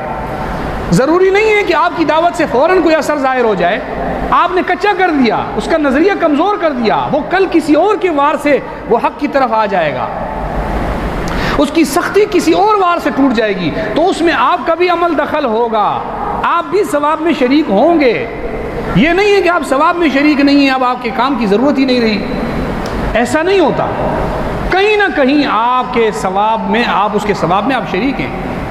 کہ جی مجھے کہنے لگا جی اس کی کیا ضرورت ہے, آج تک اس کا کوئی فائدہ آپ نے دیکھا ہے؟ میں نے کہا ابھی کا فائدہ بتاؤں یا تھوڑا پہلے کا فائدہ بتاؤں؟ کہتے جی تھوڑا پہلے ہی بتا دو, بزرگوں میں کوئی. میں نے کہا قاضی مظہر حسین صاحب چکوال والوں کا نام سنیں؟ بولا ہاں, مولانا حسین مدنی کے شاگرد تھے, اتنے بڑے عالم تھے. میں نے کہا یہ اس طرف کس طرح آئے تھے پتہ ہے آپ کو؟ یہ اس لائن میں کیسے آئے تھے؟ ساری زندگی روافظ کے رد میں کتابیں لکھی ہیں, اس لائن میں آئے کیسے تھے؟ کہتے نہیں. میں نے کہا ان کے والد کا نام تھا قاضی کرم الدین دبیر. یہ قاضی کرم الدین دبیر اس زمانے کا عالم ہے جس زمانے میں احمد رضا خان علماء دیوبند پہ کفر کے فتوے لگا رہا تھا. احمد رضا بریلی سے کتنا دور سے اس نے جہلم میں, یہاں چکوال میں اس نے خط بھیجا قاضی کرم الدین دبیر کو, اور اس کو کہا کہ میں نے علماء دیوبند پہ کفر کا فتویٰ لگایا, آپ سائن کرو. قاضی کرم الدین دبیر نے سائن کیے تھے کہ علماء دیوبند کافر ہیں. اس کا بیٹا قاضی مظہر کیسے بنا؟ کوئی آپ ذرا چیک تو کرو, جاؤ تو صحیح پیچھے. کہ قاضی کرم الدین دبیر کا بیٹا قاضی مظہر کیسے بن گیا؟ میں نے کہا صرف ایک اس کو اللہ رب العزت نے اس کو ایک نشانی دکھائی تھی. مولانا منظور احمد نعمانی صاحب رحمہ اللہ لکھنؤ میں الفرقان رسالہ لکھتے ہیں, جنہوں نے شیعت پر بہت کام کیا ہے. لکھنؤ میں رسالہ لکھتے ہیں الفرقان. وہاں مناظرہ ان کے ساتھ بحث و مباحثہ ہوا. ان کو سرگودا سلہ والی سے فون آیا, اس زمانے کے اندر تار بھیجتے تھے, خطوط بھیجتے تھے اس ذریعوں سے کہ جی ہمارے ہاں مناظرہ کروانا ہے. مولانا منظور نعمانی لکھنؤ سے سلہ والی آئے تو بریلویوں کا بھی مولوی حشمت علی قادری لکھنؤ سے اس کے ساتھ سلہ والی مناظرہ کرنے آیا. مناظرہ کے لیے دونوں بیٹھے تو طے ہوا کہ جی بیچ میں کوئی بزرگوں کو ثالث بناتے ہیں. کون کون سے بزرگوں؟ انہوں نے کہا جی ہمارے پورے پنجاب کے سب سے بڑے بڑے 2 بزرگ ہیں, ایک پیر قمر الدین سیالوی ہیں اور ایک قاضی کرم الدین دبیر ہیں. یہ 2 آدمی بہت بڑے عالم ہیں, ان کو اس کا ثالث بنا دو. مناظرے میں ثالث بن گئے قاضی کرم الدین دبیر اور پیر قمر الدین سیالوی. مناظرہ ختم ہو گیا, فیصلہ کچھ نہیں ہوا. مولانا لکھنؤ چلے گئے, حشمت علی قادری اپنے علاقے چلا گیا. کافی عرصے کے بعد قاضی کرم الدین دبیر کا بیٹا قاضی مظہر اس سے پوچھتا ہے ابو دورہ پڑھنے کہاں جاؤں؟ انہوں نے خط لکھ کے دیا, جاؤ مولانا حسین مدنی کو دیوبند میں ملنا, ان کو یہ خط دینا اور کہنا کہ میں قاضی کرم الدین دبیر کا بیٹا ہوں, وہ آپ کو داخل کر دیں گے. وہ خط لے کے گئے مولانا حسین مدنی کے پاس. مولانا مدنی نے خط دیکھا, ان کو داخل کر لیا. وہ قاضی مظہر وہاں سے پڑھ کے آیا, یہاں عالم بن گیا. وہ قاضی کرم الدین دبیر تبدیل کیسے ہوا؟ لکھنے والے خود بریلیوں کے فوز المقال کتاب میں یہ پورا واقعہ لکھا ہے. وہ لکھتے ہیں کہ قاضی کرم الدین دبیر کہتے تھے کہ مجھے اللہ رب العزت نے میری آنکھیں یوں کھولی, میں تو فتویٰ دے چکا تھا علماء دیوبند کافر ہیں, میں صرف ایک بات دیکھ کر ادھر ہو گیا کہ یہ غلط ہیں. وہ یہ کہ جب مناظرہ ہو رہا تھا تو مولانا منظور نعمانی بڑی تہذیب سے گفتگو کرتے تھے اور حشمت علی قادری انتہائی بد تہذیبی سے بات کرتا تھا. بس مجھے اس کی تہذیب پسند آ گئی, اس کی بد تہذیبی ناپسند ہوئی, میں نے مسئلہ کی چھوڑ دیا. ایک ایک عمل آپ کا, دلائل ایک طرف ہیں. مناظرے میں دلائل بہت بڑی چیز ہوتی ہے, دلائل ایک طرف ہیں. آپ کے ایک عمل سے اتنا بڑا عالم جو پوری دنیا میں جس کا فتویٰ بھی چل رہا ہے اور اتنے دور دور سے لوگ ان سے فتوے ان سے معلوم کر رہے ہیں, وہ شخص صرف آپ کے اچھے عمل کو دیکھ کر مناظرے کے اندر اس طرف چلا گیا. تو میں نے کہا اس سے بڑی آپ کو کوئی اور فتح بھی چاہیے؟ اللہ رب العزت نے اتنا بڑا قیمتی ہیرا, ہمارا اتنا سخت دشمن جو ہم پر گستاخ رسول کا فتویٰ لکھ چکا ہو, وہ شخص صرف اور صرف ایک مناظرے کے اندر آپ کی تہذیب دیکھ کر آپ کی طرف آ گیا. آپ کو مناظروں کے اور کون سے فائدے دیکھنے ہیں؟ اور اگر مٹھائیوں والے فائدے دیکھنے تو وہ بھی ہوتے ہیں، یہ نہیں ہے کہ وہ نہیں ہوں گے۔ آپ مدرسے میں بچوں کو سبق پڑھاتے ہو تو گلگت کا طالب علم واپس آتا ہے، استاد جی کے لیے کچھ اخروٹ لے کے آ جاتا ہے، کوئی آپ سے پوچھے جی آپ کا کوئی فائدہ ہے، تو ایک فائدہ تو نظر آ رہا ہے نا بھائی، یہ اخروٹ تو لے کے آتا ہے۔ یہ کوئی بات ہے یار کرنے والی کہ کوئی فائدہ ہی نہیں ہوتا۔ وہ اخروٹ آپ کھائیں گے، دماغ تر و تازہ ہوگا، آپ پھر بیٹھ کے پڑھائیں گے، فائدہ ہے نا یار۔ لیکن ایک مزاج یہ بن چکا ہے کہ ضرورت نہیں ہے، کام بیکار ہے، باطل ہمارے اوپر مناظروں کو مسلط کرتا ہے، مستقل مسلط کرتا ہے۔ معاشرے کے اندر مناظر آدمی کو لوگ سمجھتے ہیں کہ یہ لڑاکو، لڑائی جھگڑے والا، بحث و مباحثے والا، الجھنے والا آدمی ہے، یہ ایسے ہی ہے۔ لفظ مناظر چڑ بنا کے رکھ دیا ہے۔ یہ بدنامی مناظرین کے لیے ہے، لیکن یہ سب کچھ بھگتنے کے باوجود بھی اس فیلڈ پہ رہنا، یہ اصل کمال یہ ہوتا ہے جہاں کچھ ملتا ہو۔ سب سے زیادہ اگر آپ کو نذرانے چاہیے تو پیر بن جاؤ، سب سے زیادہ اگر آپ کو نذرانے چاہیے، ادھر جاؤ تو 100% ہے، ادھر جاؤ تو 50% تو یہاں بھی ملتا ہے۔ یہ نہیں ہے خالی ہاتھ نہیں ہوگے، کچھ نہ کچھ ادھر بھی ملتا ہے۔ وجہ کیا ہے کہ اس کام کی قدر ہے اور اس کام کی قدر نہیں ہے۔ میں آپ کو وہ مثالیں سنانے کے لیے نہیں بیٹھا کہ میں بہت ساری مثالیں بتاؤں کہ ہمیں اس کے کتنے فائدے نظر آئیں۔ الحمدللہ اگر میں یہ بیان کرنے لگ جاؤں اور اس کی مثالیں آپ کو لا کے دکھاؤں، وہ بندے لا کے دکھاؤں جن کو اللہ رب العزت نے بڑے بڑے خناٹ قسم کے پیروں سے ان کی جان چھڑوائی ہے اور وہ اہل حق کے ساتھ ہیں، تو اس کی درجنوں سینکڑوں مثالیں ہیں، لیکن ان مثالوں کی بات نہیں ہے۔ عملی میدان کے اندر اس کے فوائد اور ثمرات وہ بتانے لگوں تو بہت لمبی تفصیل ہے، ہماری زندگی کے بہت سارے واقعات آپ کو بتا سکتے ہیں، بزرگوں کے واقعات آپ کو بتا سکتے ہیں۔ مولانا منظور احمد نعمانی صاحب رحمہ اللہ نے ساری زندگی مناظروں میں گزاری، فتوحات نعمانیہ ان کی کتاب آپ پڑھیں، مناظروں کی رویداد ہے مکمل۔ ہمارے یہ بڑوں کا اسلوب اور طریقہ رہا ہے، اگر یہ عبادت نہ ہوتی ہمارے بڑے لوگ اپنی اتنی لمبی عمریں اس پر ضائع نہ کرتے۔ مولانا منظور احمد نعمانی رحمہ اللہ کی فتوحات نعمانیہ مارکیٹ میں مل جاتی ہے، آپ دیکھیں۔ مولانا عبدالشکور لکھنوی صاحب رحمہ اللہ کی زندگی سے آپ مناظرہ نکالو، مجھے بتاؤ پیچھے کیا ہے ان کے پاس، ساری زندگی، اور جس طریقے سے حضرت نے روافظ کے ساتھ مناظرے کیے ہیں اور وہ مشہور ہیں۔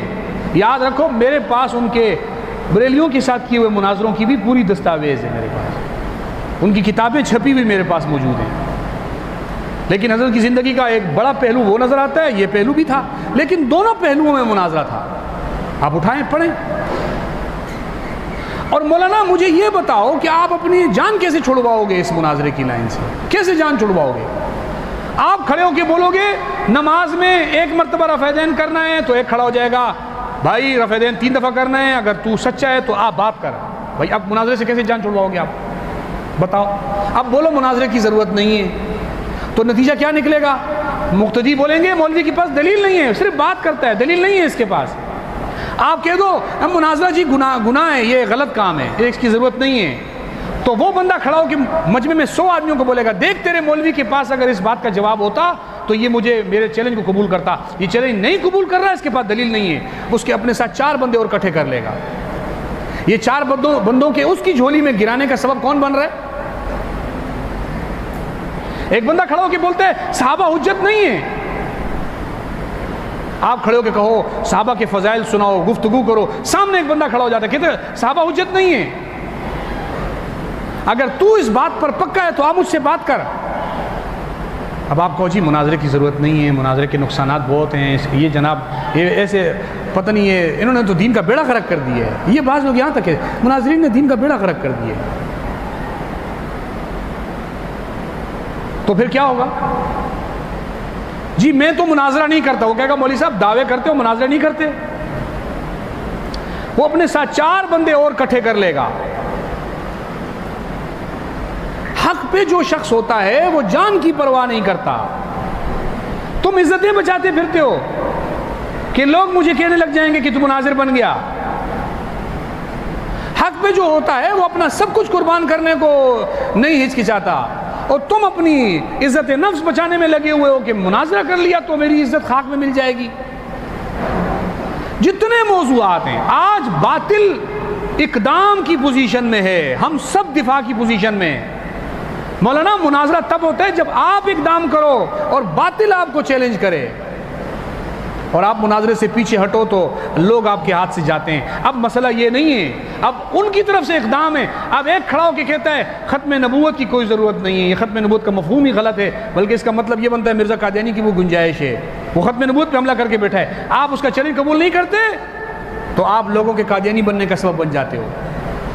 ایک شخص نبی پاک صلی اللہ علیہ وسلم کی شخصیت پر بات کرتا ہے، آپ کی ذات پر بات کرتا ہے، اگر آپ اس پر بات کرنے کے لیے تیار نہیں ہیں اس لیے کہ میری عزت نفس مجروح ہوگی، تو مولانا آپ لوگوں کو نعوذ باللہ ملحد بنانے میں لگے ہوئے ہیں۔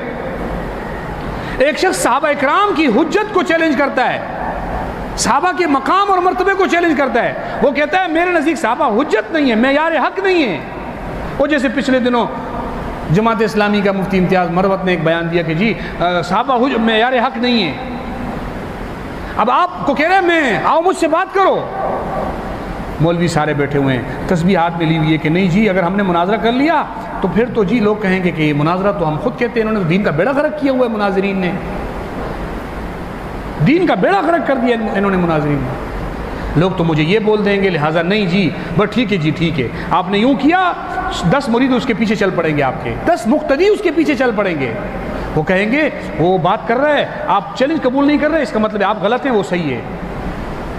مناظرہ کرنے نہ کرنے سے نقصان اور فائدہ بعد میں ہوگا، آپ کا بات کے لیے تیار نہ ہونے کا نقصان ابھی ہوگا۔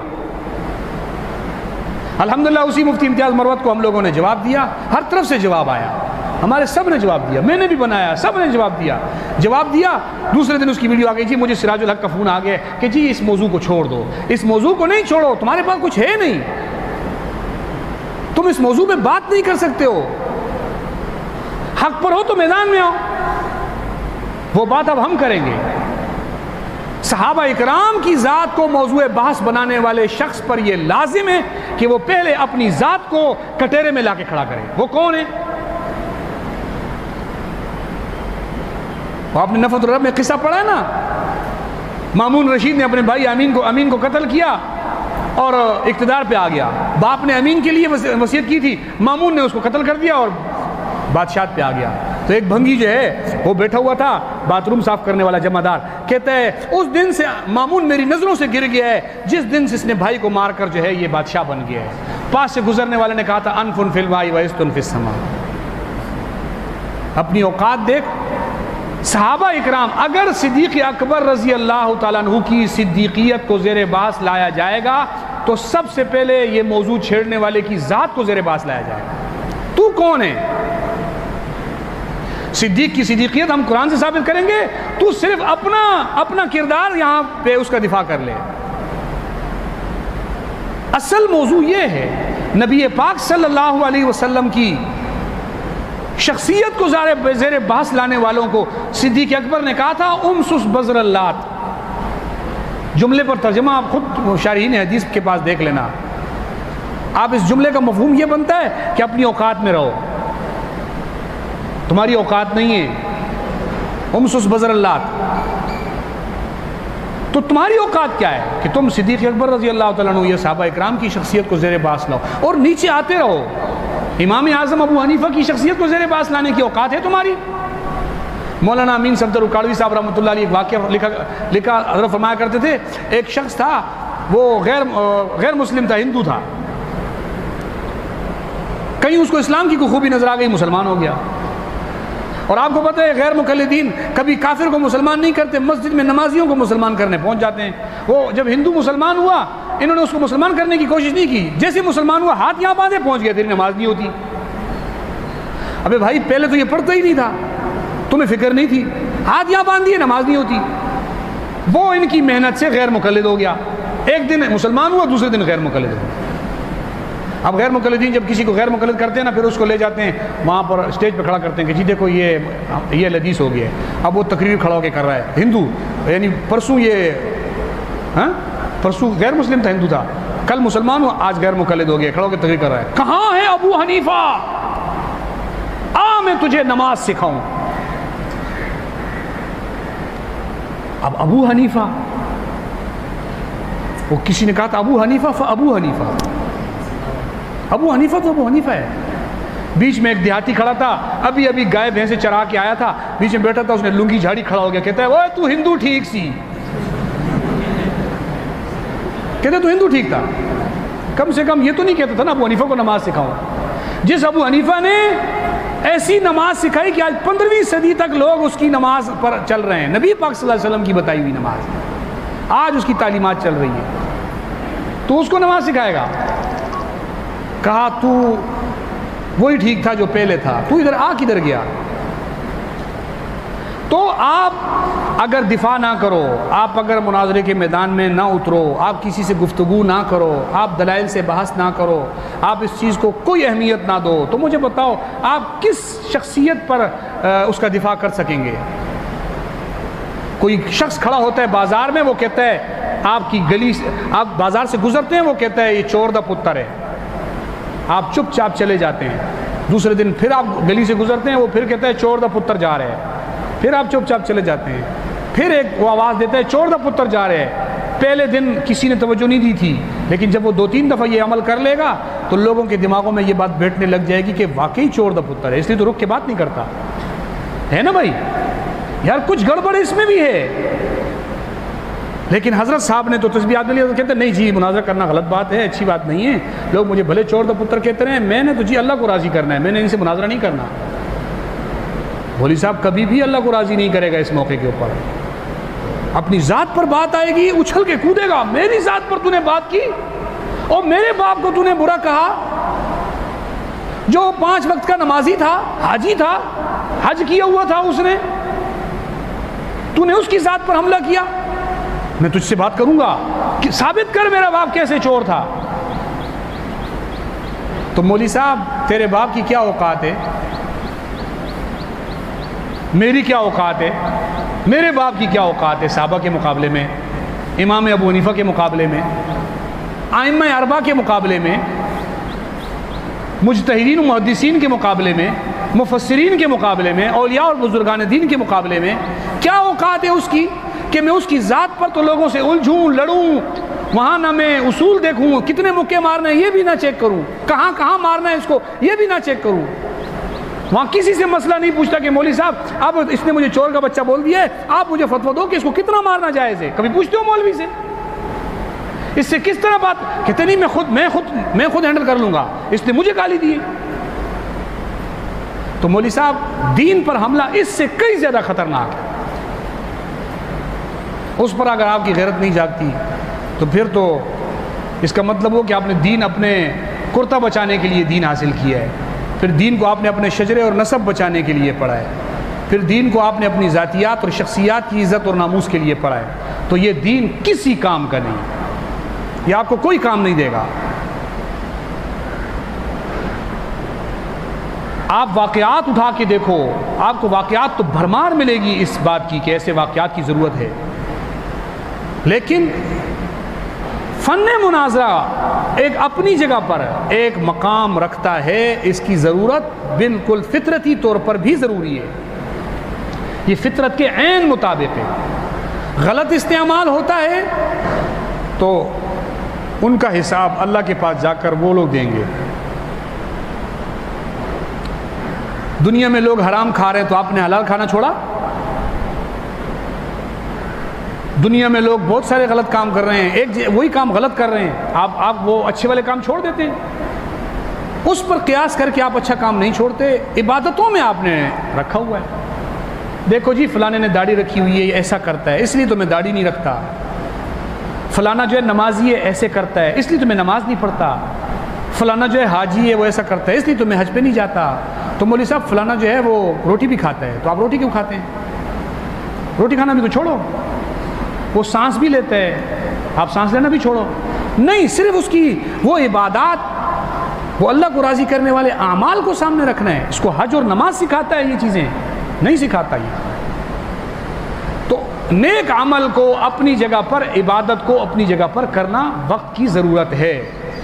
اور میں نے جیسے بتایا کہ مولانا منظور نعمانی صاحب رحمہ اللہ فن مناظرہ پہ پوری کتاب ہے، مولانا عبدالشکور لکھنوی صاحب رحمۃ اللہ علیہ کی زندگی کے اندر آپ اٹھا کے دیکھو، مناظرے کی بیک وقت رفظ پر کام کر رہے ہیں، بریلویت پہ مناظرے کر رہے ہیں، دونوں کے مناظرے دونوں۔ مولانا مرتضیٰ حسن چاندپوری صاحب رحمہ اللہ کی زندگی کو اٹھاؤ، قادیانیوں سے بھی مناظرے ہو رہے ہیں، بریلویوں سے بھی مناظرے ہو رہے ہیں، کوئی فرق نہیں ہے ان میں کہ میں اس سے کروں اور اس سے نہ کروں، نہیں کہا نہیں میں اس سے کروں گا تو اس سے بھی، دونوں پہ کر رہے ہیں، شیعت پہ کر رہے ہیں تو بریلویت پہ بھی کر رہے ہیں، قادیانیوں سے کر رہے ہیں تو اس سے۔ دارالعلوم دیوبند کے ناظم تعلیمات ہیں مولانا مرتضیٰ حسن چاندپوری، مناظرے کر رہے ہیں، کتابیں چھپی ہوئی موجود ہیں، رسائل چاندپوری ہم نے یہاں دوسری جلد ہم نے خود چھاپی تھی سن 2000 میں، یہاں سے چھپی ہوئی ہے۔ باقاعدہ مولانا اشرف علی تھانوی صاحب رحمہ اللہ کو ہم کس نام سے جانتے ہیں؟ ایک پیر کے نام سے، حکیم الامت پیر کے نام سے جانتے ہیں نا۔ ہم جب اپنے میں صوفیاء اور پیر دکھاتے ہیں تو ان میں ہم کن کے نام دکھاتے ہیں؟ حکیم الامت مولانا اشرف تھانوی صاحب۔ آپ حضرت کی زندگی اٹھا کے پڑھو، مولانا مرتضیٰ حسن چاندپوری نے جتنے مناظروں میں آپ گئے آپ کو حضرت تھانوی صاحب بھیجتے تھے، کیوں کہ یہ خلیفت حضرت تھانوی صاحب کے، یہ پہلے خط لکھتے تھے حضرت تھانوی صاحب کو کہ میں جاؤں، پھر حضرت فرماتے جاؤ، پھر یہ جاتے تھے۔ بیک وقت پیر بھی ہیں اور بیک وقت مناظرے کی سرپرستی بھی ہو رہی ہے۔ مولانا حسین احمد مدنی رحمۃ اللہ علیہ مجاہد آزادی اس نام سے جانتے ہیں کہ انہوں نے حرم کے اندر بیٹھ کر درس حدیث دیا، وہاں سے گرفتار ہوئے۔ آپ کے کراچی کے اندر خالق دینہ ہال کے اندر انگریزوں کی عدالت لگا کرتی تھی، اس خالق دینہ ہال کے اندر ان کو 2 سال قید، مالٹا کی جیل کی 2 سال قید کی سزا یہاں سے سنائی گئی تھی، پھر یہاں سے ان کو کشتی کے ذریعے لے جایا گیا، مالٹا کے اندر 2 سال ان کو رکھا گیا۔ یہ مولانا حسین احمد مدنی بریلویوں کے خلاف ان کی کتاب الشہاب الثاقب موجود ہے، احمد رضا کو رد کیا ہوا ہے اس میں۔ میں صرف بریلویت کی بات نہیں کروں، مناظرہ ایک بات کروں، بات ہے مناظرے کی کہ یہ مجاہد تحریک آزادی ہے۔ آپ ان کی زندگی اٹھاؤ تو آپ کو تحریک ریشمی رومال نظر آئے گا، تحریک خلافت نظر آئے گی، تحریک ترک موالات نظر آئے گی، تحریک آزادی نظر آئے گی۔ آپ اٹھاؤ تو ان کی زندگیوں میں آپ کو صرف جہاد نظر آئے گا، لیکن زندگی کا ایک پہلو یہ بھی موجود ہے کہ وہ مجاہد ہونے کے ساتھ ساتھ ایک مناظر بھی تھے۔ انہوں نے یہ نہیں کہا کہ میں مجاہد چونکہ زیادہ ہوں لہٰذا مناظرے کی ضرورت نہیں ہے، میں چونکہ پیر ہوں لہٰذا مناظرے کی ضرورت نہیں ہے، نہیں، جس حد تک ضرورت ہے اس پر عمل کر کے دکھایا۔ شیخ الہند مولانا محمود حسن دیوبندی رحمۃ اللہ علیہ، دارالعلوم دیوبند کے شیخ الحدیث، آپ نے تاریخ میں پڑھا ہے، پہلے شاگرد دارالعلوم دیوبند کے محمود، پہلا استاد ملا محمود، پہلا شاگرد شیخ الہند محمود الحسن، پہلا شاگرد جو شیخ الہند ہے، ان کی پوری بریلویت کے خلاف کتابیں موجود ہیں، الجہد المقال کے نام سے کتابیں موجود ہیں، غیر مقلدیت پر ایضاح الادلہ کے نام سے حضرت کی کتابیں موجود ہیں۔ بیک وقت حضرت بھی مالٹا کے جیل میں قید بھی رہ رہے ہیں، جنگ آزادی میں بھی ہیں، حضرت مجاہد بھی ہیں، اور جو ہے وہاں بیٹھ کر جیل میں قرآن کی تفسیر بھی لکھ رہے ہیں، اور یہی بیک وقت کتابیں بھی لکھ رہے ہیں رد بدعات پر، مناظرے بھی کر رہے ہیں۔ بلکہ ایک دفعہ تو لاہور میں یہ لوگ آئے تھے مناظرے کے لیے، مولانا تھانوی صاحب رحمہ اللہ نے ان کا پورا ایک گروپ بنا کر لاہور بھیجا تھا، علامہ اقبال کو ثالث بنایا تھا مناظرے کا بریلویوں کے ساتھ، لیکن بریلوی نہیں آئے تھے اس دن مناظرے میں۔ ابھی بھی لاہور کے اندر وہ بریلویوں کا مرکز موجود ہے، حزب الاحناف، آپ نے نام اس کا پتہ نہیں سنا ہو نہ سنا ہو، یہ داتا دربار سے تھوڑا سا اس طرف کر کے ایک امام باڑہ ہے، اس کے بالکل 7 انجمن حزب الاحناف بریلویوں کا مرکز ہے، پاکستان بننے سے پہلے کا ہے۔ ان کا جو ابھی تو اس کے اوپر جو بیٹھا ہوا ہے رضا مصطفیٰ اس کا نام ہے، اس کا جو باپ تھا محمود احمد رضوی، پھر اس کا باپ تھا ابو الحسنات قادری، پھر اس کا باپ تھا مولوی دیدار علی الوری۔ یہ خاندانی طور پر احمد رضا کے خلفاء چلتے ہوئے آ رہے تھے، جس کے اندر پچھلی حکومت میں فواد چودھری اور وہ سب نے مل کر ڈانس کیا تھا، ویڈیو چلی تھی نا، یہ اسی کی مسجد کے بالکل سامنے ڈانس کیا تھا۔ وہ حزب الاحناف والا وہ شخص، ان کا مناظرہ طے ہوا تھا، علامہ اقبال اس میں ثالث تھا، ادھر سے حضرت تھانوی صاحب نے پورا ایک گروپ بھیجا تھا، مولانا مرتضیٰ حسن چاندپوری، مولانا منظور احمد نعمانی، مولانا شیخ الہند مولانا محمود حسن دیوبندی رحمۃ اللہ علیہ۔ علامہ اقبال جیسا بندہ مناظرے کا ثالث تھا، لیکن مناظرہ ہوا نہیں۔ اور اس طرح کی میں واقعات سناؤں تو بہت ہیں۔ آج بھی دارالعلوم دیوبند کے اندر ایک الگ شعبہ مناظرہ کے نام سے موجود ہے۔ انڈیا کے مولوی ہم سے رابطہ کرتے تھے کسی زمانے میں کہ ہمیں مناظرہ سکھاؤ، تو یہ جب واٹس ایپ نئے نئے آئے تھے تو بڑے لوگوں نے رابطے شبتے شروع کیے کہ جی ہمیں سکھاؤ ہمیں سکھاؤ. تو وہ ایک جملہ کہا کرتے تھے, وہ کہتے تھے, وہاں کے مولوی دارالعلوم دیوبند کے فضلاء, وہ کہتے تھے ہم نے اپنے مدرسے کے استادوں سے یہ سنا ہے کہ دارالعلوم دیوبند انڈیا میں ہے لیکن دیوبندیت پاکستان میں ہے. وہ دارالعلوم دیوبند انڈیا میں ہے لیکن دیوبندیت دیکھنی ہے تو وہ پاکستان میں. اور الحمدللہ یہاں سے محنت ہوئی اور وہاں کام ہوا, اور آج وہاں پہ بھی بہت سارے آزاد کام کر رہے ہیں اس موضوع کے اوپر. لیکن پھر بھی دارالعلوم دیوبند کے اندر باقاعدہ ایک شعبہ موجود ہے جہاں پر فن مناظرہ پر گفتگو ہوتی ہے, مباحث ہوتے ہیں, مناظرے ہوتے ہیں, تربیتی مناظرے ہوتے ہیں, سارا اس میں سب گفتگو طرز انداز کیا کیا. تو اس لیے فوائد اور ثمرات پر تو کسی عبادت کا دار و مدار نہیں ہوتا. آپ جب تبلیغ پہ جاتے ہیں کسی کو کہتے ہیں نماز پڑھو, وہ آگے سے کہے جی مجھے نماز پہ کیا ملے گا, تو آپ بتاتے ہو کیا ملے گا؟ آپ اس کو یہ گارنٹی بھی نہیں دیتے ہو کہ تجھے جنت ملے گی, کیونکہ تو پڑھ کے خود بنا جنت. جنت ملنا بھی نماز کے اوپر نہیں ہے, کیونکہ لالچی مسلمان بنتے ہو. ہم نے ہر جگہ پہ لالچ لا کے ڈال دی. کیا ملے گا, یہ کریں گے تو کیا ملے گا, اور وہ کام کرنا ہے جو سب کر رہے ہیں, جو کوئی نہیں کرتا وہ نہیں کرنا. دین کا سنت, وہ سنت جو چھوڑی جا رہی ہو, اس سنت کا احیاء دوسری سنتوں پر عمل سے 99 درجہ زیادہ ثواب ہے. حدیث میں ہے نا 100 شہیدوں کا ثواب کا کیا مطلب ہے؟ من احیا سنتی عند فساد امتی, یہ سنت ہے نا نبی پاک صلی اللہ علیہ وسلم کی مناظرہ. تو میں اکثر کہتا ہوں, ایک شخص میرے پاس آیا, مجھے کہتے ہیں جی دنیا میں آج کل اچھے مولوی نہیں رہے, اچھے مولوی نہیں رہے جی, مولوی سارے ایسے ہی ہو گئے. میں نے کہا اگر مولوی دنیا میں اچھے ختم ہو گئے ہیں تو عوام پر ایک فرض اور بڑھ جاتا ہے, جیسے اور فرض ہے نا ان کے اوپر, ایک فرض کا اضافہ ہو جاتا ہے کہ اچھے مولوی تیار کرو. نہیں سمجھ میں آیا؟ اچھے مولوی تیار کرنا عوام کا فرض ہے. عوام میں ایک طبقہ جمع ہو, وہ پیسے جمع کرے, ایک ادارہ بنائے, اس کے اندر لوگوں کی تنخواہیں مقرر کر کے وہاں پر اچھے مولوی تیار کرے. یہ عوام کا فرض ہو جاتا ہے, کیونکہ یہ امت کا فرض کفایہ مولوی ادا کرتا ہے. اگر مولوی ختم, سب امت پر فرض کفایہ ادا کرنے والا جب نہیں کوئی نہیں ہوتا تو وہ ہر فرد پہ فرض عین ہو جاتا ہے. یہی ہے نا, ایک مسلمان کی میت رکھی ہوئی ہے, اس کا جنازہ کوئی نہیں پڑھنے والا, تو ابھی جنازہ فرض کفایہ ہے نہیں, اب جنازہ فرض عین ہے ہر فرد پہ. جب کچھ لوگ ادا کر لیں گے تو سب کی طرف سے ادا ہوگا.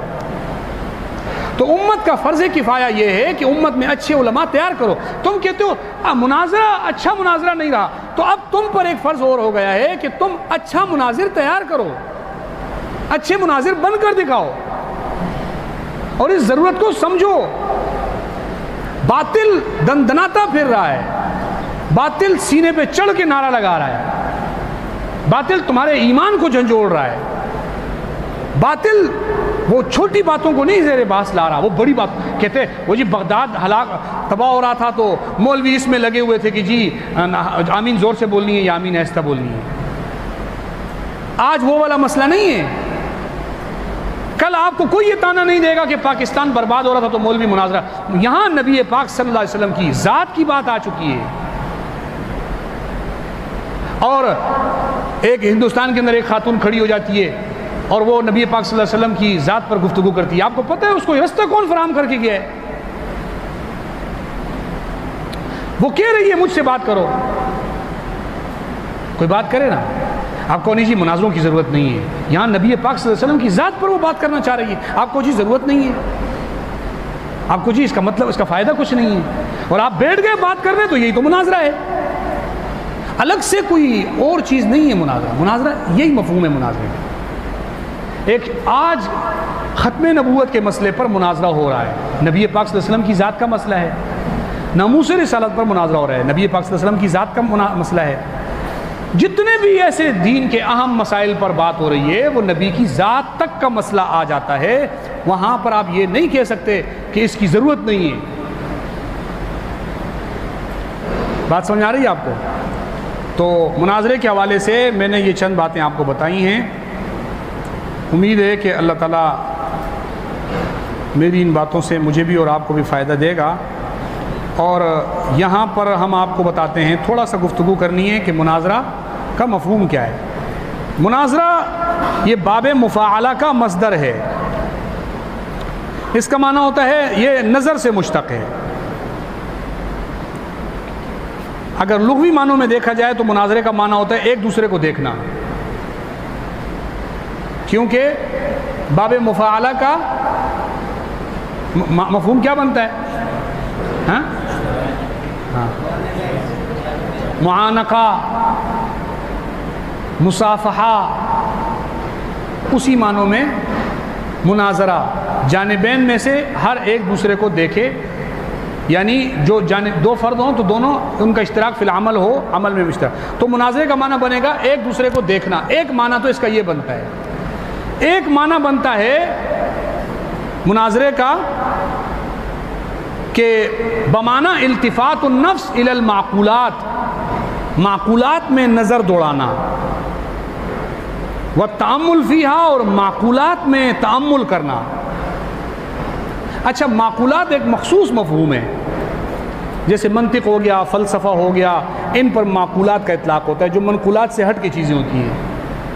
تو معقولات یہ ایک ذریعہ ہوتا ہے منقولات سمجھانے کا۔ معقولات، منطق اسی لیے معرض وجود میں آئی تھی، آپ نے پڑھا ہوگا کہ منطق کی ضرورت یوں پڑی تھی کہ لوگوں کو جو ہے منقولات سمجھانے کا ایک طریقہ اور ایک انداز اختیار کیا گیا تھا، معقولات کے ذریعے سے، منطق کے ذریعے سے بات سمجھائی جاتی ہے۔ اسی طریقے سے اس کے اور بہت سارے معانی لغت کی کتابوں والوں نے لکھا ہے۔ بعض لوگوں نے لکھا کہ مناظرہ نظر سے مشتق نہیں ہے، نظیر سے مشتق ہے، یعنی اس کا معنی بنے گا پھر مناظرے کا ایک دوسرے کو دیکھنا نہیں، بلکہ اس کا معنی بنے گا ایک دوسرے کی نظیر ہونا، ایک دوسرے کی مثل ہونا، ایک دوسرے کے برابر ہونا، ایک دوسرے جیسا ہونا۔ اور اس کے معنی میں یہ پایا بھی جاتا ہے، لغوی معنی ہر جگہ موجود رہتا ہے۔ تو نظیر کا معنی ہوگا کہ جو دو شخص مناظرہ کر رہے ہوں ان کا باہم ایک دوسرے کے برابر ہونا ضروری ہے۔ اچھا، ایک بات ہمارے ہاں یہ لوگ کرتے ہیں کہ مناظرے میں نظیر ہونا ضروری ہے۔ یہ نظیر کا معنی کیا بنتا ہے؟ پہلے یہ سن لو، نظیر کا معنی یہ نہیں بنتا کہ اس بندے کے پاس ایک گاڑی ہے تو اس کے پاس ایک گاڑی ہونی چاہیے، اس کے پاس ایک بنگلہ ہے تو اس کے پاس ایک بنگلہ ہونا چاہیے، اس کے پاس ایک کار ہے، اس کے پاس ایک کار ہونی چاہیے، اس کے پاس 1 کروڑ روپے ہے، اس کے پاس 1 کروڑ روپے ہونا چاہیے، یعنی ان ساری چیزوں میں یہ اس کا قد 5 فٹ کا ہے، اس کا قد 5 فٹ ہونا چاہیے۔ یہ کوئی نظیر کا مطلب یہ نہیں ہے۔ ہمارے ہاں معروف عرف یہی بن گیا ہے، اگر کار بنگلے والا مناظرے کا چیلنج کرتے ہیں نا اور میں نے قبول کر لیا تو وہ یہ میرے برابر کا نہیں ہے، میں اس کا چیلنج کیسے قبول کروں، میں اس سے کیسے بات کروں، میں ڈبل ڈور میں آؤں گا، یہ سائیکل پہ آئے گا، مناظرہ نہیں ہو سکتا۔ یہ بنا ہوا ہے، اور میں آپ کو بتاتا ہوں، اس کی مثالیں بھی بتاتا ہوں یہ کیوں میں کہہ رہا ہوں۔ میرے پاس بنگلہ ہے، اس کے پاس کچھ نہیں، میرے 100 شاگرد ہیں، اس کے 50 شاگرد ہیں، میں اتنی اچھی خوشبو لگا کے آتا ہوں، دبئی سے آتی ہے میرے لیے خوشبو، یہ جو ہے وہ مدنی مسجد کے باہر سے خریدتا ہے، لہٰذا میرے برابر نہیں۔ اچھے کپڑے، اچھی چپل، اچھی ٹوپی، اچھی پگڑی، یہ نظیر اس معنی کو بنا دیا گیا ہے۔ اوقات علمی طور پر اوقات کا جو ہم برابر ہونا یا نظیر ہونا وہ معنی بھی ختم ہو گیا۔ حالانکہ یاد رکھو کہ مناظرے میں نظیر ہونے کا معنی موجود ہے، لیکن یاد رکھو ہمیشہ نظیر ہونا ضروری نہیں ہے۔ اور آج کل تو ایک اور معنی بن گیا ہے نظیر ہونے کا مطلب کہ فیس بک پہ اس کو کتنے لوگ دیکھتے ہیں؟ 300 لوگ، مجھے 3000 لوگ دیکھتے ہیں، یہ میرے برابر کا نہیں ہے۔ پھر تو تیرے برابر کے وہ بھی نہیں ہیں، وہ جو فلمیں بناتے ہیں، وہ تو تیرے سے زیادہ لوگ ان کو دیکھتے ہیں۔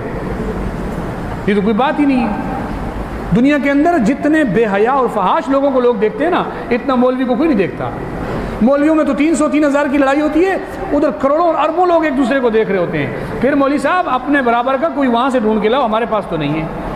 سبسکرائبر نہیں ہے جی اس کے میرے برابر کے، اس کے 1000 ہیں میرے 1 لاکھ ہیں جی، مناظرہ نہیں ہو سکتا۔ یہ بن گیا یہ انجینئر محمد علی مرزا ہے نا، نیٹ پہ بیٹھ کر باتیں کرتا ہے، یہ ایک دن اس کی ویڈیو ہے، کہتا ہے میرے ساتھ وہ بات کرے جس کے یا تو سبسکرائبر میرے برابر ہوں یا مجھ سے زیادہ ہوں۔ یعنی یہ مطلب ہو گیا ہے. پھر تو میں نے کہا کہ اس بندے کو کہیں امریکہ میں کسی فلمی کیا ہوتے ہیں وہ ہیرو ہوتے ہیں ان کے پاس بھیجو, یہ ان سے مناظرہ کرے گا, کیونکہ ان کے برابر یا اس سے اوپر کے وہی لوگ ہیں, ہم نہیں ہیں. عرف میں یہ بن گیا ہے. اور جب سے یہ سوشل میڈیا آیا ہے نا, تو سوشل میڈیا نے تو سارا کا سارا مانا, یہ موبائل کے کیمرے سے ویڈیو بناتا ہے اور ہم لوگ مہنگے کیمرے سے ویڈیو بناتے ہیں, یہ سستے ویڈیو, یہ بن گیا. اب وہ بریلویوں کا ایک مولوی اشرف جلالی, اس نے ایک دن کہیں, یہ بلال خان لڑکا اسلام آباد میں شہید ہوا تھا, تو 2019 کی بات ہے غالباً, جون کے مہینے میں, اس نے ان کے کوئی تحریک لبیک پاکستان والوں نے اس کی ٹویٹ چلا دیا اس کے حمایت میں کہ وہ شہید ہو گیا. کوئی ایک دو بندوں نے ٹویٹ چلا دیا, تو اس نے ان کو رگڑا دینے شروع کر دیا, اور رگڑا دیتے دیتے کہتا ہے کہ آؤ کوئی مجھ سے آ کر بات کرو اس موضوع پر, میں ثابت کروں گا کہ یہ لڑکا غلط تھا, یہ تھا, وہ تھا. جب اس نے یہ جملہ بولا تو میں ان دنوں میں پشاور میں تھا, میں نے وہیں سے ویڈیو بنائی. میں نے کہا ٹھیک ہے تو مناظرہ کرتا ہے تو میں تیار ہوں, مجھے بتا آج 2-3 دن میں ادھر ہی ہوں, میں آتا ہوں تیرے پاس لاہور میں, یا تو پشاور آ جا مناظرہ کرتے ہیں. تو 3-4 دن تو اس کا کوئی جواب نہیں آیا. 6ٹھے دن اس کا ایک نیا ویڈیو آیا, وہ اکثر ویڈیو وہی چل رہا ہے. کہتا ہے میں تو اپنوں کو کہہ رہا تھا کہ بات کرو مجھ سے, تم لوگوں کو تو میں نہیں کہہ رہا تھا. اور میں نے وہ ویڈیو بنائی تھی تو ہم دریا پہ نہانے گئے تھے, تو پیچھے وہ گنے کی فصل تھی, چھوٹے چھوٹے پودے نکلے ہوئے تھے گنے کی ابھی. تو کہتا ہے یہ گنوں کے فصل سے نکل کر آ جاتے ہیں اور مجھے آ کے کہتے ہیں کہ آؤ مجھ سے مناظرہ کرو. یہ کس کو کہہ رہا تھا؟ اور تو کوئی نہیں تھا. تو میں مفتی تقی عثمانی سے مناظرہ کروں گا, اس کو لے کر آؤ. اب بات کیا ہے, اس کے منہ سے نکلا مناظرے کا لفظ. میں نے کہا میدان میں بات کرتے ہیں. اس کو پتہ چل گیا کہ میرے پاس تو کار ہے, ڈبل ڈور ہے, 50 مرید لین میں کھڑے ہوتے ہیں, میرے کو مجھے جو ہے نا پروٹوکول دیتے ہیں. یہ مولوی دریا کے کنارے کھڑا ہو کے ویڈیو بنا رہا ہے, اس کی کیا اوقات. یہ ان کے ہاں معیار بن گیا. اور میں نے جان بوجھ کے ایسے کیا. کبھی کبھی جیسا منہ ہوتا ہے نا, اس کو ایسی چپیڑ لگنی چاہیے کہ اس کو اس کی اوقات پر لا کر رکھو. تیری اوقات اس سے اوپر کی نہیں ہے. تجھ سے ہمارا کوئی بڑا بندہ بات کرے گا, یہ تیری اوقات نہیں ہے. اگر تیرے نزدیک یہ چیزیں معیار نہیں ہیں, علم معیار ہے کہ مناظرے میں علم میں برابر ہونا ضروری ہے. تو میں نے پھر ایک ویڈیو بنائی. میں نے کہا مولوی صاحب تو ایسا کر لے کہ مناظرے سے پہلے آ کر آدھا گھنٹہ ایک دوسرے کے علم پہ بات کر لیں گے, کون اچھا مولوی ہے کون ہلکا مولوی ہے. پھر جو اگر تو میرے برابر کا ہوا یا میں تیرے برابر کا ہوا تو بات کر لیں گے, اور اگر میں تیرے سے اوپر ہوا تو پھر اپنے استاذ کو لے کر آ جانا, پھر تیرے سے بھی نہیں کریں گے. علم میں اگر بات کرنی ہے تو آؤ, اس میں نظیر ہونے کے لیے اگر بات کرتے ہو تو پھر الگ بات ہے. لیکن آپ کے ہاں یہ معیار نہیں ہے. آپ کا معیار یہ ہے کہ میرے واہ واہ کرنے والے بہت ہیں, میرے کو فیس بک پہ دیکھنے والے بہت ہیں, سوشل میڈیا پہ میرے لوگ نعرے لگاتے ہیں, اور جناب میں جلسہ بلاتا ہوں تو 8-10 ہزار آدمی اکٹھا ہو جاتا ہے, یہ ہو جاتا ہے وہ ہو جاتا ہے, لہٰذا میری اوقات زیادہ ہے. وہ دن آج کا دن اس بندے نے کبھی مجھ سے گفتگو نہیں کی. چند دن کے بعد اس کا ایک شاگرد ویڈیو بنا کے اس نے میرا نام لے کر کہہ دیا کہ جو ہم تو آپ سے کرنے کو تیار ہیں, بات ہم آپ سے بات کرنے کو تیار ہیں. اور یہ میں نے آپ کو کیوں بتایا تھا کہ مناظرہ آپ کے پاس ایک ہتھیار ہے, یہ دشمن پر وار کرنے کے لیے. اگر آپ اس کا صحیح استعمال جانتے ہیں تو اس سے بہتر ہتھیار دلائل کے میدان میں اور کچھ نہیں ہے. میں ہر جگہ پہ نہیں کہہ رہا ہوں, ہر جگہ پہ اپنا اپنا کام ہوتا ہے, لیکن دلائل کے میدان میں, بحث و مباحثے کے میدان میں, احقاق حق زبان کے ذریعے احقاق حق کے میدان میں یہ بہت بہترین نام ہے. اس کے نام سے لوگ ڈرتے ہیں. 1000 دعوے کریں گے, ہم مناظرہ کرتے ہیں, آؤ ہم چیلنج کرتے ہیں, آؤ ہم سے بات کرو, 1000 جگہ بات کریں گے. لیکن اگر آپ نے قبول کر لیا تو آپ گنے کی کھیت میں کیوں کھڑے ہوئے ہیں, آپ کے پیچھے نہر کیوں بہہ رہی ہے, آپ نے موبائل سے کیوں ویڈیو بنا کے اپلوڈ کی, آپ نے پھر یہ چیزیں آ جاتی ہیں. ناچ نہ آئے تو آنگن ٹیڑھا. مناظرہ کرنا مقصود نہیں ہے, تو لہٰذا پیچھے یہ ایسا کیوں ہے اور پیچھے ایسا کیوں ہے. آج کل تو دنیا نے اتنی ترقی کر لی کہ ہری چادر پیچھے لگا کر میں ویڈیو بناؤں تو میں تجھے جو ہے وہ ورلڈ ٹریڈ سینٹر پہ بیٹھ کے ویڈیو بناتا ہوا نظر آؤں گا. یہ کوئی بات ہے کرنے والی کہ پیچھے جو ہے نا آپ کے کھیتی باڑی کیوں نظر آ رہی ہے. یہ چیز میں نے اس کو جب یہ جواب دیا اس شاگرد کو کہ ٹھیک ہے, اگر تو کہتا ہے کہ مجھ سے کرو تو آ جا, تو بھی آ جا, استاذ کو بھی ساتھ لے آ, تو بھی آ جا, ایک تیرے سے کر لوں گا ایک تیرے استاذ سے کر لوں گا. وہ 2.5 سال ہو گئے وہ بندہ غائب ہے. اب چند دن پہلے اس کا ایک اور شاگرد نے ویڈیو بنائی, وہ اکثر بناتا رہتا ہے. میں بھی ان کی اتنی اوقات نہیں سمجھتا ہوں. وہ امام غزالی نے لکھا ہے التکبر عند المتکبر تواضع, جو بندہ اپنے آپ کو بولے نا کہ میں شیر ہوں تو اس کے آگے سوا شیر بنو، تاکہ اس کو اپنی اوقات نظر آئے، اس کو پتہ چلے کہ تیری کوئی اوقات نہیں ہے۔ شاگرد ایک اور آ گیا کہ جی میں بات کرتا ہوں آپ سے، میں نے کہا تو بھی آ جا، اور پہلے والے دو بھی لے کر آ جانا، وہ بھی ان دونوں کی طرح غائب ہو گیا۔ آج تک ان میں سے کوئی ایک فرد بھی بات کرنے کے لیے میدان میں نہیں آیا، نہ آ سکتا ہے۔ اور میں آپ کو یہ صاف بات بتا رہا ہوں کہ یہ کوئی ہماری طرف سے کوئی تعلی نہیں ہے کہ ہم کوئی بہت بڑی چیز ہیں۔ الحمدللہ ہمارے ہاتھ میں حق کا جھنڈا ہے، ہمیں فخر اس دین پر ہے، اس حق پر ہے کہ جس کا جھنڈا ہم نے اٹھایا ہوا ہے، اس کے سامنے کوئی کر نہیں سکتا، اس کے سامنے کوئی آ نہیں سکتا۔ کبھی بہانہ ہوگا تو چھوٹا ہے، تیری اوقات کم ہے۔ پھر نبی پاک صلی اللہ علیہ وسلم نے جو مناظرے کیے، مباہلہ تک آپ نے کیا، حالانکہ اس امت میں علماء نے لکھا ہے مباہلہ آج کے زمانے میں جائز ہی نہیں ہے، یہ مناظروں کی سب سے اوپر کی قسم ہوتی ہے کہ جب کوئی بندہ دلائل سے بھی نہیں سمجھتا، اس کو کہتے ہیں بس ٹھیک ہے یار تو آج ہم ایک گراؤنڈ میں اپنے خاندان کو لے کر آ جا، میں بھی لے کے آتا ہوں، اللہ سے دعا کرتے ہیں یا اللہ جو ہم میں سے جھوٹا ہے اس کو تباہ و برباد کر دے۔ یہ بہت خطرناک ہوتا ہے۔ نبی پاک صلی اللہ علیہ وسلم نے یہاں تک دعوت دی کافروں کو کہ تم بھی اپنے بچے لے کر آؤ، میں بھی حسن حسین کو لے کر آتا ہوں، اپنے بچوں کو لے کر آتا ہوں، میدان میں کھڑے ہوتے ہیں بد دعا کرتے ہیں۔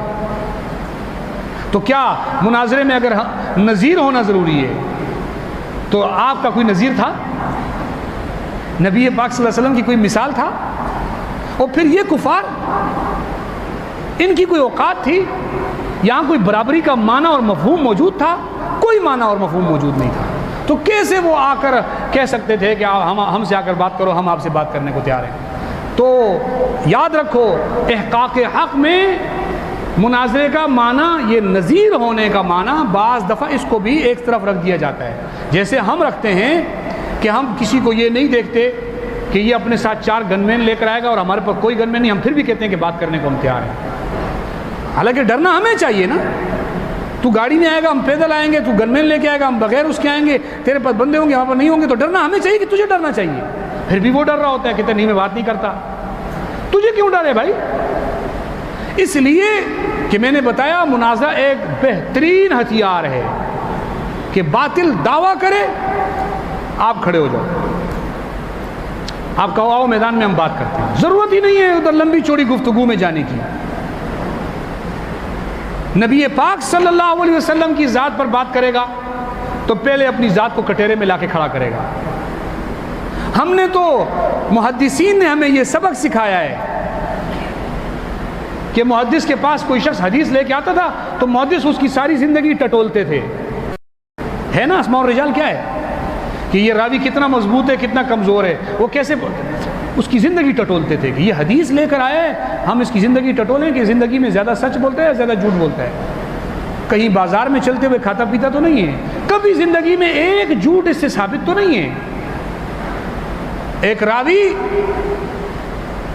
اس سے حدیث لینے کے لیے کوئی شخص سفر کر کے جاتا ہے کئی دنوں کا، اور وہ راوی بکریاں چرا رہا ہے اور اپنی خالی جھولی یوں پکڑ کے کھڑا ہوا ہے اور بکریوں کو بلا رہا ہے، جیسے ہمارے گاؤں دیہاتوں میں چرواہے کرتے ہیں نا، بکریاں دور چلی جاتی ہیں تو ان کو گھاس کی لالچ دے کر قریب بلاتے ہیں، تو وہ جھولی میں ان کو دانے کی لالچ دے کر بلا رہا تھا۔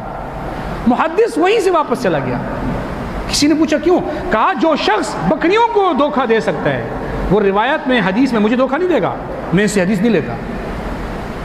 جب روایت حدیث میں اتنی جانچ پڑتال کی ضرورت ہے کہ ہم اس کی ذات پر بحث کرتے ہیں کہ یہ شخص کتنا سچا تھا اور کتنا جھوٹا تھا، اس کی زندگی میں کوئی ایک عمل ہمیں اگر کمزور نظر آ جائے تو ہم اس کی حدیث کا درجہ گرا دیتے ہیں۔ تو نبی پاک صلی اللہ علیہ وسلم کی ذات پر جو بحث کرنے کے لیے آئے گا تو اس کے کردار کو نہیں دیکھا جائے گا، صحابہ کے جو ہے ذات کو جو زیر بحث لائے گا تو اس کا کردار نہیں دیکھا جائے گا، اس کا کردار بھی دیکھا جائے گا۔ اور اس پر ہم نے الحمدللہ ہم نے اس پر پریکٹس کیے۔ 2013 کی بات ہے، اورنگی ٹاؤن میں ایک جگہ پر مناظرے کی بات چلی، ویڈیو ہے نیٹ کے اوپر موجود ہے، تو بریلویوں نے آ کے کہا کہ جی ہم مناظرہ کرتے ہیں آپ کے ساتھ اور مناظرے کا موضوع ہوگا علماء دیوبند کافر ہیں، آپ مسلمان ثابت کرو گے ہم کافر ثابت کریں۔ تو میں نے اس کو کہا ٹھیک ہے آؤ بیٹھو، اپنے مناظر کو لے کر آؤ۔ اب ہم وہاں بیٹھے ہیں، اس کی ویڈیو ساری نیٹ کے اوپر موجود ہے۔ وہ جناب کہنے لگے کہ جی یہ ہمارا دعویٰ ہے، مجھے دعویٰ دیا، میں نے دعویٰ دیکھا علماء دیوبند کافر ہیں جی، کس نے کہا آپ کو علماء دیوبند؟ جو حرمین کے علماء نے کہا ہے کہ علماء دیوبند کافر ہیں۔ میں نے کہا یہ روایت آپ تک کس نے پہنچائی ہے کہ حرمین کے علماء نے کہا ہے کہ علماء دیوبند کافر ہیں؟ کہتے ہیں احمد رضا خان نے پہنچائی ہے۔ تو میں نے بولا پہلے تو راوی کو چیک کریں نا بھائی، پہلے کس کو چیک کرنا ہے؟ یہ جو روایت اتنا دور سے لے کر آیا ہے، راوی اس قابل ہے کہ اس کی روایت، اگر ایک راوی ہوں بکریوں کو دھوکہ دے سکتا ہے، وہ روایت حدیث میں دھوکہ دے سکتا ہے، تو اس کو بھی چیک کرو، اس کی زندگی میں کہیں دھوکے شوکے تو نہیں ہے۔ مجھے کہتے ہیں مجھے آپ کی بات سمجھ میں نہیں آئی۔ میں نے کہا میں کہنا یہ چاہ رہا ہوں پہلے اس کی ذات کو زیر بحث لاؤ اور مجھے یہ بتاؤ کہ یہ شخص اس قابل تھا کہ اس کی بات کو تسلیم کر لیا جائے۔ مجھے کہتے ہیں آپ مناظرے کا موضوع تبدیل کر رہے ہو۔ میں نے کہا میں موضوع تبدیل نہیں کر رہا، میں آپ کو بتا رہا ہوں کہ مناظرے کو الف سے شروع کرو، آپ بیچ میں سے شروع کر رہے ہو، گنتی 1 2 3 سے شروع کرو۔ ایک بندہ جج کے پاس گیا، جج صاحب یہ ملزم ہے، اس نے مجھے تیسرا تھپڑ مارا، پھر چھٹا مارا، پھر 12واں مارا، پھر 15واں مارا۔ جج نے بولا رک یہ پہلا دوسرا 7واں 8واں یہ سارے بیچ میں کیوں چھوڑے؟ کہتے ہیں جج صاحب وہ تو میں نے مارے تھے، اپنے والے گناہ نہیں گنتی کروا رہا، تو 1 سے گنتی شروع کر، یہ پہلا کس نے مارا تھا؟ تو کہتے ہیں علماء دیوبند پہ مناظرہ ہوگا۔ علماء دیوبند کو کافر کس نے کہا؟ پہلے اس کی ذات پہ مناظرہ ہوگا۔ آؤ صحابہ اکرام کی شخصیات پہ مناظرہ ہوگا، صحابہ اکرام کو زیر باس لانے والے کی شخصیت پر پہلے مناظرہ ہوگا۔ تو کون ہے؟ قرآن کے اندر جن کے ایمان کا تذکرہ ہو، جن کی نیتوں کو اللہ بیان کرے۔ صحابہ ایسے لوگ تھے، ایسے عام لوگ نہیں تھے کہ چلتے پھرتے نبی کے زمانے میں گلی سے گزر رہے تھے، دیکھا اندر نبی علیہ السلام بیٹھ کے حدیثیں سنا رہے ہیں، بیٹھ گئے مسلمان ہو گئے۔ صحابہ یہ اس کو نہیں کہتے۔ مدینہ میں بازار میں آئے تھے کسی کام سے، دیکھا کہ اندر درس حدیث اور آ کے بیٹھ گئے، مسلمان ہو گئے، صحابی بن گئے۔ اللہ نے امت میں سے ان کو چنا تھا، ایسے تو اللہ گواہیاں نہیں دے رہا ان کی۔ اللہ کہتا ہے یہ وہ لوگ ہیں کہ جن کے اعمال کیا ہیں؟ تراہم رکعا سجدا یبتغون فضلا من اللہ ورضوانا۔ یہ رکوع سجدے ایسے نہیں کرتے، ان کا مقصد صرف اللہ کی رضا حاصل کرنا ہوتا ہے۔ اللہ نیتیں بیان کر رہا ہے صحابہ کی۔ تیری میری نیت تو میرا پڑوسی نہیں بیان کرتا،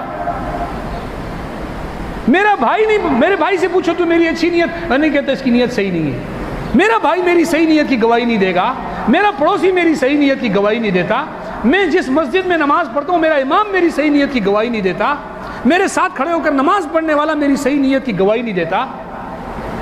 اور یہ وہ لوگ ہیں جن کی گواہی وہ دے رہا ہے جس کی گواہی جو ہے کائنات میں سب پر حاوی ہے۔ ان کی ذات کو بھی زیر باس لایا جائے گا تو پھر پہلے تمہاری ذات کو زیر باس ہے۔ تو میں نے کہا بھائی یہ ضروری ہے۔ پہلے احمد رضا، اس کے بارے میں مجھے یہ بتاؤ وہ اس قابل تھا کہ اس کا میں یہ فتویٰ آنکھیں بند کر کے تسلیم کر لوں ہاں جی علماء دیوبند کافر ہے؟ اس قابل تھا؟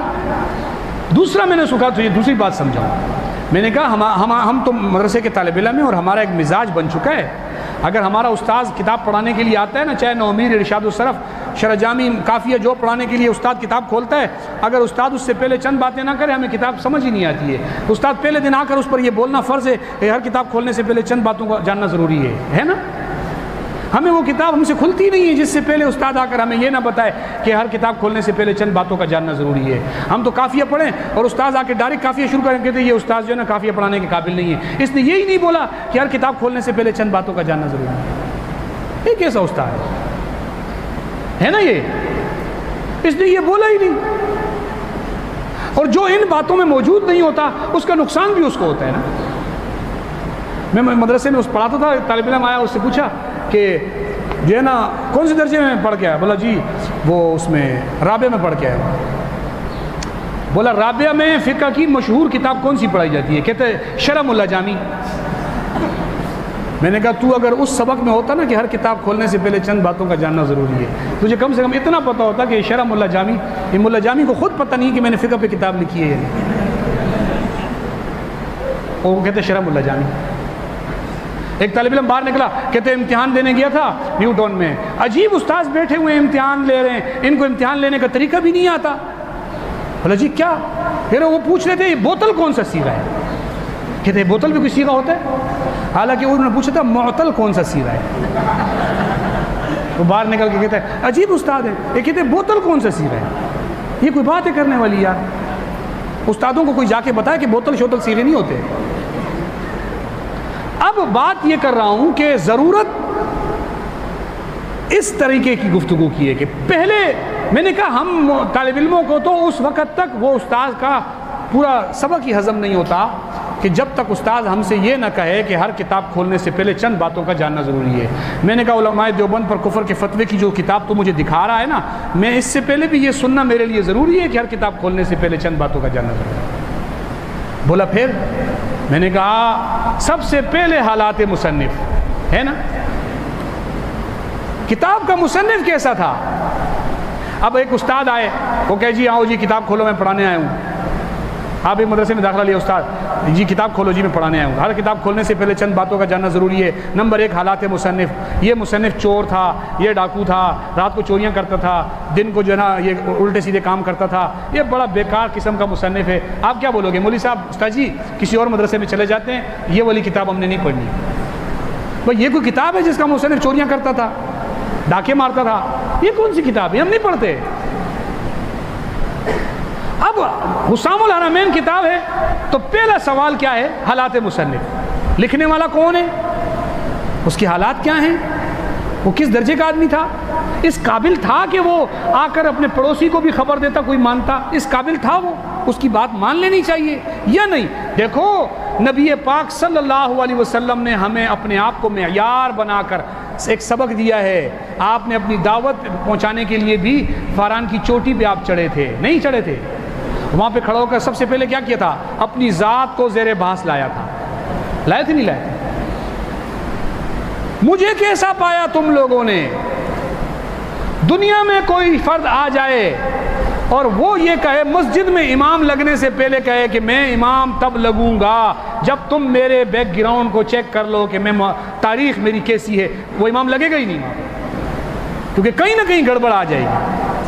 لیکن نبی پاک صلی اللہ علیہ وسلم فاران کی چوٹی پہ کھڑے ہو کر اپنی ذات کو پہلے زیر باس لا رہے ہیں، بتاؤ مجھے کیسا پایا؟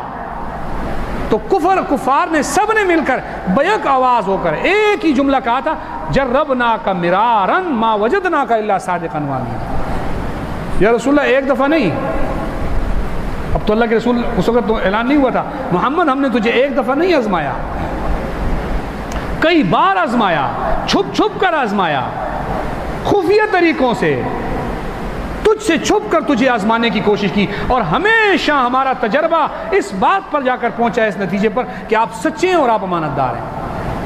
تو جب ایک دین پہنچانے کے لیے اپنی ذات کو معیار بنانا، ذات کو زیر بحث لائے آپ صلی اللہ علیہ وسلم، اور کفر نے ایک آواز میں آنے والے سارے کفار کی ترجمانی کر دی اور کہہ دیا کہ ہم نے آپ کو سچا پایا ہے، اب اس کے بعد جب ان کے دل کے اوپر چوٹ لگے گی تو ان کا بیان معتبر نہیں ہے، پھر بعد والا بیان معتبر نہیں ہے، کیونکہ اب تو ان کو بت توڑنے پڑ رہے ہیں نا، اب تو چوٹیں لگ رہی ہیں۔ لیکن اس سے پہلے جب کوئی پھڈا اور لڑائی ان کے سامنے نہیں تھی تو ایک ہی آواز تھی۔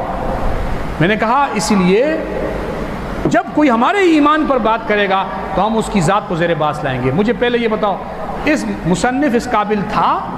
انشاءاللہ میں سبق پڑھاؤں گا تو پھر اس پر آپ کے ساتھ گفتگو کروں گا، لیکن ابھی فی الحال بتانے کا مقصد کیا تھا کہ مناظرہ اس کے کرنے کے طریقہ کار ہوتے ہیں، اس کی ضرورت ہوتی ہے، وہ کہاں کرنا ہے، کس انداز میں کرنا ہے اور کہاں کیا بات کرنی ہے۔ ہر جگہ پر ایک ہی لاٹھی لے کے پہنچے ہوئے ہوں، ایک ہی لاٹھی سے اس کو ہنکا رہے ہوں۔ ہمارے ہاں ایک جگہ پر یہاں مناظر، یہ پٹیل پاڑے میں بہت پرانی بات ہے، آج سے کوئی 20-22 سال پہلے ہم پڑھتے تھے مناظرے میں، ایک جگہ پر جی مناظرہ ہو گیا غیر مقلدین میں، اور غیر مقلدین نے کوئی طالب علم پکڑ لیا اور اس کے آگے جناب کوئی حوالے شوالے پیش کر دیے اور پھر نعرے لگانے شروع کر دیے، جی ہم جیت گئے، ہم جیت گئے، ہم جیت گئے۔ تو یہاں ہمارے ایک صاحب رہتے تھے، اورنگزیب نام تھا، فوت ہو گئے، ان کو کسی نے بتا دیا کہ جی اس طرح ہو گیا ہے، تو وہ پہنچ گیا اس مولوی کے پاس، اس مولوی کو بولا کہ جس موضوع پر تو نے اس طالب علم سے مناظرہ کیا تھا اسی موضوع پر پہلے ہم سے مناظرہ کر، تاکہ تو نے طالب علم کے آگے اپنی فتح کا اعلان کیا، بات کر، میں تجھے دلائل سے بات کرتا ہوں۔ وہ کہے نہیں میں تجھ سے دوسرے موضوع پہ بات کروں، بہت کہا کہ نہیں پہلے اس موضوع، بولا نہیں تجھ سے اس موضوع پہ نہیں، تجھ سے دوسرے موضوع پہ۔ اس نے کہا دوسرے پہ بعد میں ہوگا، پہلے اس پہ ہوگا۔ بہت دیر اس کو سمجھانے کی کوشش کرتے رہے، وہ ڈیٹھ اپنی بات پہ اڑا رہا کہ تجھ سے اس موضوع پہ بات نہیں کروں۔ وہ اٹھا، ایک زوردار تھپڑ اس نے اس کو مارا، اس نے کہا چل ٹھیک ہے پہلا مناظرہ ہو گیا، اب دوسرا شروع کر، پہلا ہو گیا اب دوسرا شروع کر، تو تیری ضد ہے کہ دوسرا ہی کرنا ہے، تو پہلا ہو گیا چلو دوسرا۔ بات کرنے کی یہ ہے کہ کہاں کس دلیل کو پیش کرنا ہے، کہاں کیا طرز اختیار کرنا ہے، کہاں کون سا طریقہ اختیار کرنا ہے. اور میں اکثر ایک بات آخر میں کہتا ہوں، امام مسلم رحمۃ اللہ علیہ نے مسلم شریف کے مقدمے میں ایک جملہ لکھا ہوا ہے کہ صوفی جب روایت میں آ جائے نا تو پھر ڈرو، روایت میں گڑبڑ ہوتی ہے نا. امام مسلم نے لکھا ہے. صوفیوں کے اندر یہ کیا بات ہے، حالانکہ صوفیوں کو میں مخالف نہیں ہوں، تھوڑے تھوڑے صوفی ہم لوگ سارے خود بھی ہوتے ہیں کہ کسی نہ کسی پیر کے ہاتھ پہ ہم نے بھی بیعت کی ہوئی ہوتی ہے، لیکن میں ایک اور معنی میں صوفی کا بیان کر رہا ہوں.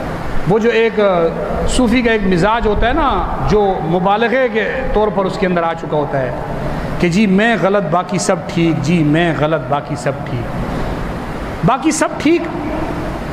تو کوئی آ کے اس کو کہتا ہے کہ میں نے حدیث سنی ہے نبی علیہ السلام سے، وہ کہتا ہے جی آپ ٹھیک کہہ رہے ہیں. وہ امام مسلم کہتے ہیں اس صوفی سے حدیث نہیں لو، کیونکہ یہ ہر بندے کو بولتا ہے تو ٹھیک کہہ رہے ہیں، تو یہ ان سے لے لیتے ہیں پھر آگے بیان کرتا ہے، اس لیے اس سے بچ کے رہو. تو مناظرے کے میدان میں بھی خدا کا واسطہ ہے، اگر آپ کا مزاج صوفیانہ ہے نا تو میں آپ کو خانقاہوں کی لوکیشن بھیجتا ہوں، آپ سیدھے خانقاہ چلے جائیں. مزاج اگر آپ کا صوفیانہ ہے خالص، جس میں آپ نے یہ بولنا ہے کہ آپ ٹھیک ہے میں غلط ہوں، پھر مناظرہ آپ وقت سے پہلے ہار چکے ہیں. کیا آپ نے اس کو بولنا ہے، مناظرے میں آپ گئے، اس نے کہا تو ایسا تیرے بڑے، ہاں جی آپ صحیح کہہ رہے ہیں، جی آپ صحیح کہہ رہے ہیں، بس مناظرہ ختم ہو گیا. یا پھر صوفیت کو وہاں ساتھ لے کے نہیں جانا، صوفیت کو گھر رکھ کے جانا. حسن زن، جی حضرت حسن زن، آپ غلط کیسے بول سکتے ہیں؟ وہ کہتے ہیں میری بات کہیے، ہاں جی آپ غلط کیسے کہہ سکتے ہیں، آپ تو صحیح کہیں گے، ہمیں بڑوں نے حسن زن سکھایا ہے. بھائی حسن زن مسلمان سے ہوتا ہے اور اس کی اچھی بات سے ہوتا ہے، یا آپ کو سمجھ میں نہیں آ رہی اس بات سے ہوتا ہے. کسی کی غلط بات پر کیا حسن زن ہوتا ہے کہ نہیں حسن زن.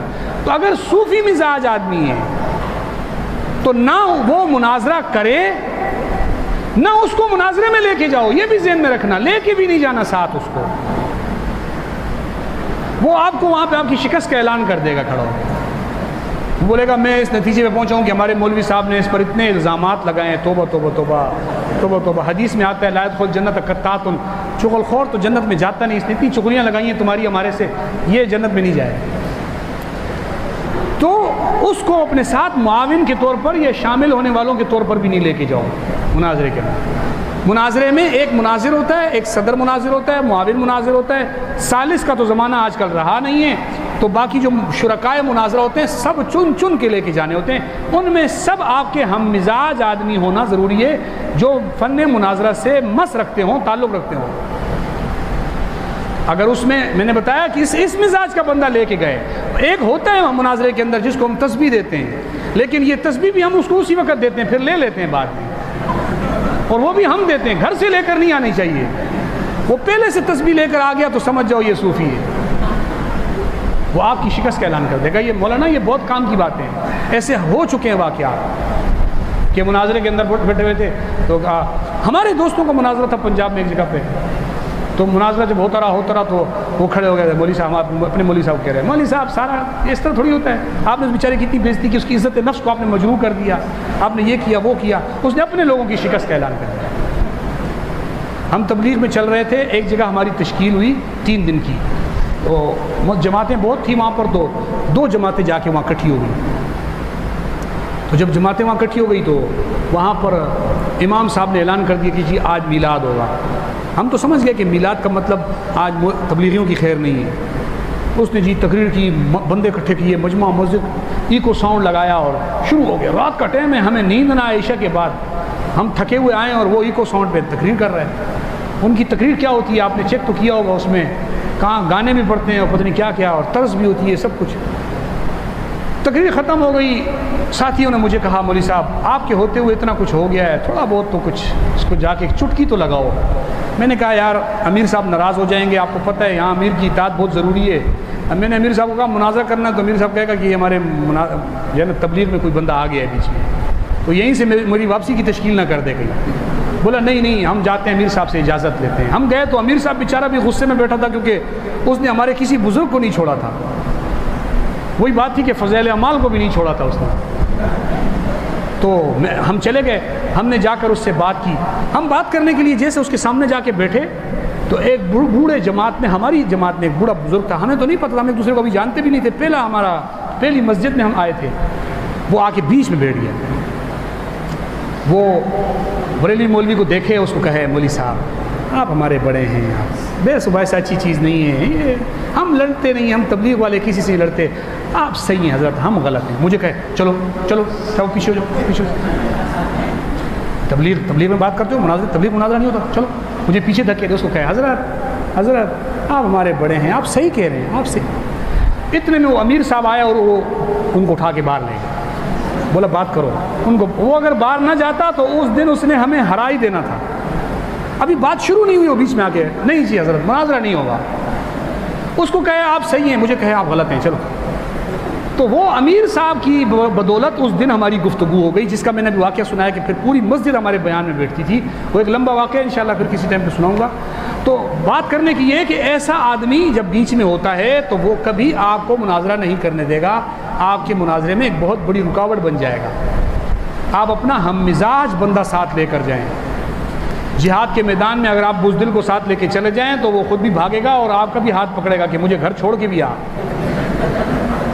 ہر جگہ کے لائق اور قابل لوگ ہوتے ہیں جنہوں نے وہ میدان سنبھالنا ہوتا ہے، وہ اس میدان کے لوگ ہوتے ہیں. اس میدان میں صرف وہی لوگ کام کر سکتے ہیں، کوئی دوسرا کام نہیں کر سکتا.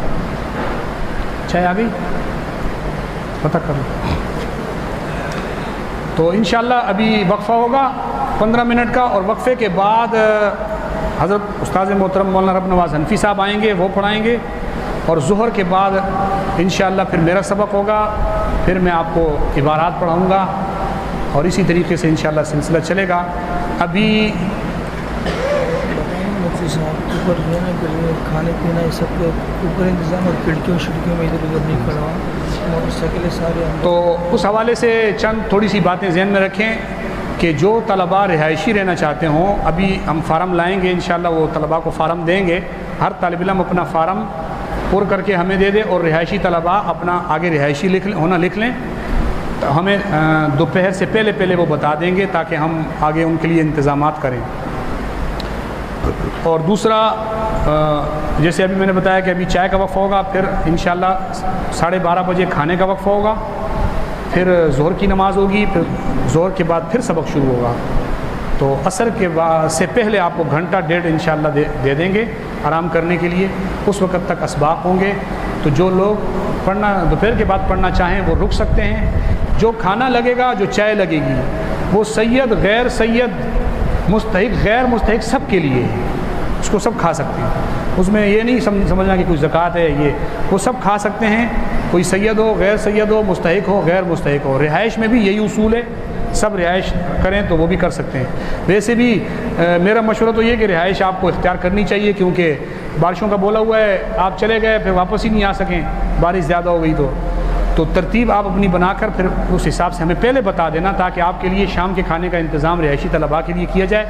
اور رہائشی طلباء کے لیے پھر سبق مغرب اور عشاء کے بعد بھی ہوتا ہے. تو وہ حضرات پھر یا تو مغرب کے بعد یا عشاء کے بعد ایک سبق حضرت مولانا رب نواز حنفی صاحب کا یا میرا ضرور ہوگا، تو آپ حضرات وہ پہلے سے بتا دیں. دوسرے نمبر پر یہ کہ ہر ساتھی جب صبح آئیں تو اپنی موٹر سائیکلوں کو ترتیب سے بڑی گلی میں کھڑا کریں. یہاں لوگ آپ نے دیکھا ہوگا اس گلی میں سارے گھر ہیں، گھروں کے دروازے ہیں، تو گھروں کے دروازے پہ کھڑا کر کے یا رستہ بند کرنا بھی مناسب نہیں ہے، کیونکہ یہاں گلی کے لوگ پھر پریشان ہوں گے. تو اچھی بات نہیں ہے کہ ہماری وجہ سے دوسروں کو تکلیف ہو. کھانا لگے گا اوپر، چائے بھی اوپر لگے گی. اوپر جو چھت ہے اس چھت میں اس طرح کھڑکیاں ہیں اور اس کے ارد گرد میں سب گھر ہیں. تو سب حضرات سے گزارش ہے کہ وہاں کھڑکیوں میں نہ کھڑے ہوں. آپ بیٹھیں گے جہاں چائے پئیں گے، ہوا وہاں بھی آپ کو انشاءاللہ خوب ٹائٹ لگے گی، اور آپ کو نظارہ بھی باہر کا دور دور تک ہوگا. ہماری اس مسجد کے اندر الحمدللہ بجلی نہ بھی ہو تو گرمی نہیں ہوتی، ہوا چلتی ہے. تو آپ اوپر بیٹھیں گے سکون سے، باتیں بھی کرنی ہیں تو بھی آپ بیٹھ کے باتیں کریں، کھڑکیوں میں نہ کھڑے ہوں. ادھر بھی گھر ہیں، سامنے اس طرف بھی ہیں اور یہاں بھی ہر طرف گھر ہیں. تو اوپر کھڑکیوں میں نہ کھڑے ہوں تاکہ اہل محلہ میں سے کسی کو بھی ہم سے کوئی شکایت نہ ہو. سوالات ہیں؟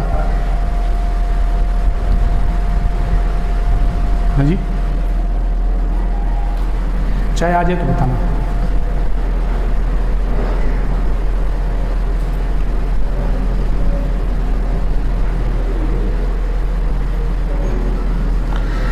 یہ کہتا ہے کہ اگر مناظرہ کا مشتق منو نظیر ہے تو پھر برابری کس چیز میں ہوگی؟ حالانکہ تحفۃ المناظر میں نظیر کا معنی کچھ یوں بیان کیا ہے کہ ینبغی للمناظرین نظیرین ای مساویین فی العلم، جبکہ آپ کی تشریح سے مساویین فی العلم کی نفی ہو رہی ہے، جو تساوی کن اشیاء میں معتبر ہوگی، جبکہ معانی لغویہ معتبر فی التعریفات ہوتے ہیں۔ میں نے کب کہا کہ نظیر فی العلم نہیں ہونا؟ میں نے تو کہا کہ یہ ہمارے ہاں یہ مزاج بن گیا ہے کہ کپڑوں میں، گاڑی میں، کاروں میں، ان چیزوں میں نظیر دیکھا جاتا ہے، جبکہ علم میں نظیر ہونا، یہ تو میں نے پہلے بول دیا ہے، لیکن ہر جگہ ضروری نہیں ہے، کیونکہ نبی علیہ السلام کا مناظرہ اہل کتاب سے ہوگا تو وہ کس چیز میں نظیر ہیں؟ آپ بتا دیں چلے، نظیر فی العلم تھا۔ ہر جگہ پر یہ شرط نہیں ہے، میں نے کہا کبھی کبھی باطل چھوٹا ہوتا ہے، حق والا بڑا ہوتا ہے، بات تب بھی ہو جاتی ہے، کبھی کبھی اس کے برعکس بھی ہو جاتا ہے، یہ ضروری نہیں ہے۔ مناظرے میں ضروریت کے درجے پر مناظرے میں نظیر فی العلم ہونا ضروری نہیں ہے، کبھی ہوتا ہے کبھی نہیں ہوتا۔ آج بھی اگر یہ چیک کرنا بھی بہت مشکل ہے کہ ہم مناظر دونوں نظیر فی العلم کیسے ہیں، میں کیا چیک کروں گا؟ اگر میری یہ دیکھا جائے کہ درجہ ثانیہ میں نے وفاق میں کتنے امتحان نمبر لیے تھے، رابعہ میں کتنے لیے تھے، سادسہ میں کتنے لیے تھے، دورے میں کتنے لیے تھے، تو وہ بھی آپ کہو گے کہ بس اوقات بعض لوگ پڑھا بڑا اچھا ہوتے ہیں، لکھتے اچھے نہیں ہیں، رائٹنگ کے نمبر نہیں ملتے، یہ نہیں، تو نظیر فی العلم تب بھی نہیں بنتی۔ نظیر فی العلم کے لیے آپ کے پاس کوئی ترازو ہے تولنے کے لیے؟ آج کے دور میں اگر آپ سمجھو کہ ایک شخص ہے جس کی علم میں شہرت ہے، جس درجے کی شہرت ہے، جیسے کہ مفتی تقی عثمانی صاحب ہیں، اب ان کی علم میں ایک شہرت ہے، پوری دنیا میں ان کا ایک نام ہے، تو میں کہہ سکتا ہوں کہ ان کا نظیر فی العلم ہونے کے لیے ہم اس بندے کو چیک کریں گے جو ان کے برابر ہو، ان سے بات کرنے کے لیے ہم لیکن آپ ماؤ شما کی کیا اوقات ہے کہ ہم اپنے کہیں کہ جی میں تو میرے جو ہے نا دور حدیث میں 490 نمبر آئے تھے، آپ کے 480 ہیں، لہٰذا ہم برابر نہیں ہیں۔ یہ تو کوئی برابری نہیں ہے۔ اور ہر کتاب میں ہم بیٹھ کے جانچ کیسے کریں گے کہ میں بخاری میں کتنا ماہر ہوں، آپ کتنے ماہر ہیں، مسلم میں کتنا ماہر ہوں، فن حدیث میں کتنا ماہر ہوں، فن تفسیر میں، ہر بات کا پہچاننا بہت مشکل ہے۔ اس میں کچھ چیزیں ظاہری طور پر دیکھی جاتی ہیں، بس باقی ضروری نہیں ہوتی۔ لفظ مناظرہ بکسر زا یا بسکون زا یا بفتح زا ہے، جبکہ مناظرہ مصدر مفعلہ ہے اور مصدر مفعلہ بفتح زا ہوتا ہے، بکسر زا اور بسکون زا ظرفین سے منقول نہیں۔ یار مولانا اتنے ماہر ہم بھی نہیں ہیں کہ جتنے آپ مشکل سوالات پوچھ رہے ہو، ہم بھی آپ ہی کی طرح ایک ہیں، ہمیں کچھ اتنا زیادہ باتیں نہیں آتی۔ آن جناب نے مباہلہ فی زماننا ناجائز کا قول نقل کیا، حالانکہ مباہلہ مذکورہ آیت تعالوا الی کلمۃ تعالوا ندعو ابناءنا وابناءکم سے ثابت ہے۔ اگر مناظرہ بھائی وہاں پر مباہلہ کرنے والے نبی پاک صلی اللہ علیہ وسلم تھے، اگر کوئی آج بھی اتنی بڑی شخصیت ہو کہ جو معاشرے کے اندر ایسا مقام رکھتی ہو، جیسے اپنے وقت کے اندر مولانا منظور احمد چنیوٹی صاحب رحمۃ اللہ علیہ تھے، مباہلہ انہوں نے کیا تھا، وہ کر سکتے ہیں، وہ آج بھی کر سکتے ہیں۔ یہ ماؤ شما کی باتیں ہیں، ان کو بڑوں پہ فٹ نہ کریں۔ بعض چیزیں ایسی ہوتی ہیں نا کہ وہ بالکل آخری سٹیپ ہوتا ہے، مباہلہ بالکل آخری سٹیپ ہے، جہاں سمجھنے سمجھانے کی بات نہیں رہتی ہے وہاں بات آتی ہے کہ یار چلو آؤ اب مباہلہ کرتے ہیں۔ تو آپ فی الحال دروازے کیوں بند کر رہے ہیں؟ جب کوئی باطل آپ پر دروازے بند کر دے سمجھنے کے، تو تب اس کے ساتھ مباہلہ کریں تو آپ کریں، اچھی بات ہے۔ پھر وجادلہم کی تفسیر صاحب مدارک نے وہ ناظروں سے کیے، مفسر ایک ہی بندے نے سارے سوال لکھے ہیں۔ اور آج جناب نے مجادلہ فی المناظرہ کو حرام قرار دیا، جبکہ مجادلہ کی تعریف عند المناظرین یوں ہے، ہی منازعہ لا لاظہار الثواب بل الزام الخصم، اور الزام خصم محمود ہوتا ہے۔ بھائی آپ نے جہاں مجادلہ کی یہ تعریف پڑھی ہے نا، وہیں پہ لکھا ہوا ہے کہ مجادلہ جائز نہیں ہے۔ یہ میرے پاس رشیدیہ پڑھی، اٹھا کے دیکھ لو۔ اب مجھے نہیں معلوم کہ ہی المنازعہ لا لاظہار الثواب، حق بات ظاہر کرنے کے لیے آپ مناظرہ نہیں کر رہے، تو مناظرے میں پھر نیک نیتی کہاں سے آئے گی؟ اس لیے یہ ایک بندے نے سارے سوال رکھے ہیں۔ طالب علم کی شب و روز نامی کتاب میں حضرت تھانوی کی کچھ ملفوظات نقل کیے جو صراحتاً قباحت مناظرہ پر دلالت کرتے ہیں، علماء و طلباء کو مناظرات سے منع کرتے ہیں۔ بھائی نہیں کرو مناظرہ، میں نے بھی آپ کو کہا ہے کہ ہمارے بڑوں نے بھی مناظرے، ہر چیز کے اندر کچھ سقم اور خامیاں ہوتی ہیں۔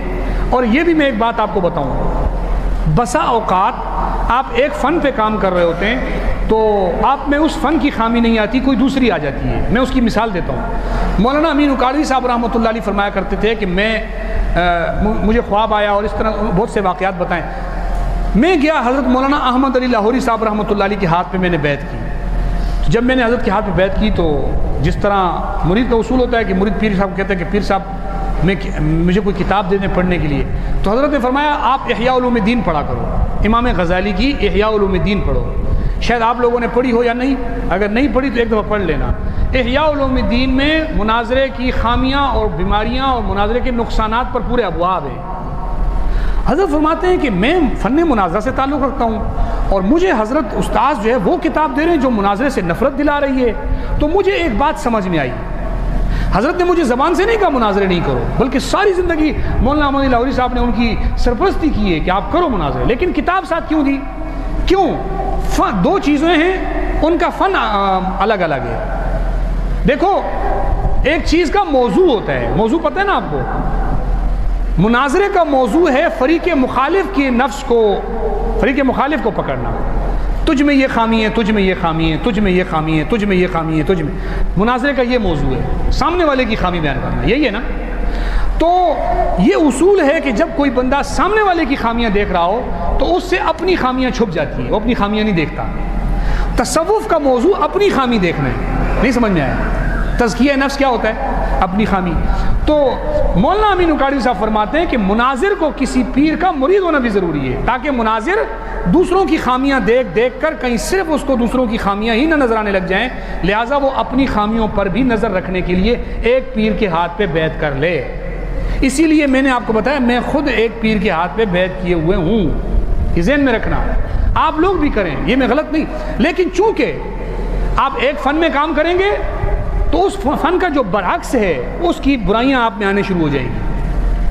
جس کو ہمارے ہاں ڈاکٹروں کے پاس آپ دوائی لینے جاؤ تو وہ آپ کو اینٹی بائیوٹک دوائی دیتے ہیں نا بھائی اس مرض سے آپ کے سر میں درد ہے، وہ ایک گولی آپ کو سر درد کی صحیح کرنے کی ایک اینٹی بائیوٹک دے گا. کیوں؟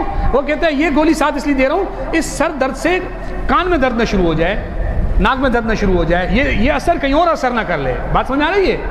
تو مناظرے کا ایک تو موضوع ہے وہ دوائی، ایک اس کا الٹا اثر ہے سائیڈ افیکٹ جس کو بولتے ہیں، اس کو ختم کرنے کے لیے اس کا برعکس جو دین کا کام ہے وہ بھی ساتھ ساتھ کرو. اسی لیے مبلغ مجاہد بھی ہونا چاہیے اور مجاہد کو مبلغ ہونا چاہیے. میری بات سمجھ آئی؟ یہ دونوں موضوع ایک دوسرے سے الٹ ہیں نا. تو مجاہد کو مبلغ ہونا چاہیے اور مبلغ کو مجاہد ہونا چاہیے. لیکن اس وقت کیا کیفیت ہے کہ جو مبلغ ہے وہ مجاہد نہیں ہے اور جو مجاہد ہے وہ مبلغ نہیں. مسئلہ خراب ہے. اب اگر ہم کہیں دعوت دینے چلے گئے کسی مجاہد کو ہم تبلیغ میں لے کر آ گئے تو وہ بولے گا کہ نماز پڑھنے آؤ، بولے گا نہیں، وہ بندوق نکالی ڈس، بولتے جا نماز نہیں پڑھتے تو کافر ہو گیا جا ختم. تو وہ جہاد شروع کرے گا. بات کرنے کی یہ کہ تبلیغ میں تھپڑ مارے، ایک چانٹا مارے، دوسرا منہ آگے کرو، ادھر بھی مار، ادھر مارا، ادھر بھی مار، یہ تبلیغ میں نا مجاہد کی برداشت کرے گا. تو مجاہد کہے گا ادھر سے ایک گولی آئی ہے تو دو چلاؤ، اس کا اصول یہ ہے، اس کا اصول یہ. تو دونوں موضوعات کو لے کر چلنا یہ ضروری ہوتا ہے. لہٰذا مناظرے کا موضوع دوسرے کا نفس ہے، لہٰذا آپ صوفی اور کسی پیر سے تعلق رکھ کر اپنی ذات کو بھی کبھی کبھی زیر بحث لایا کرو. یہ آپ کے سوال کا مناظرے کی تعریف بتا دوں گا انشاءاللہ.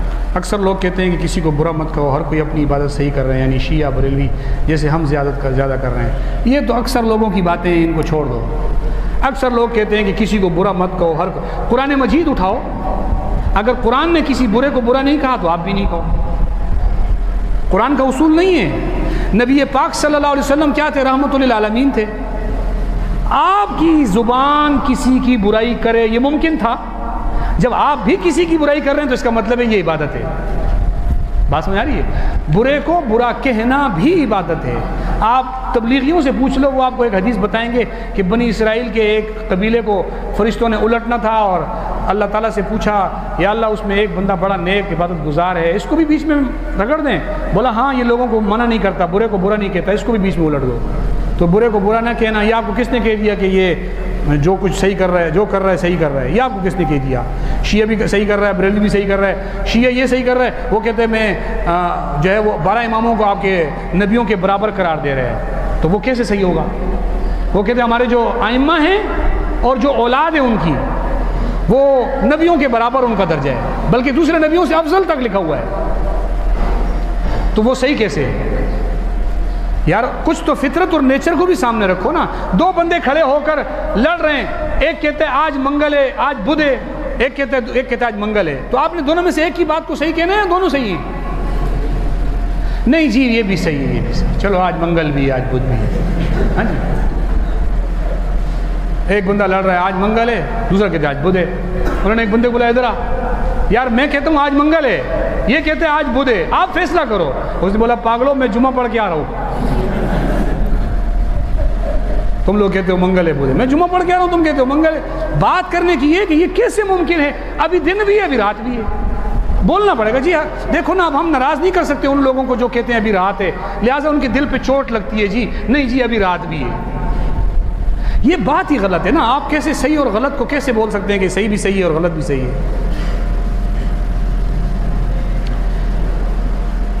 یہ کس نے بھیجا ہے بھائی یہ سوال؟ افکار شیعت اگر آپ کے زیر مطالعہ رہی ہے تو آپ کی کیا رائے ہے؟ میں نے نہیں پڑھی کتاب۔ آگے موضوعات آئیں گے انشاءاللہ سارے آپ کو بتاؤں گا۔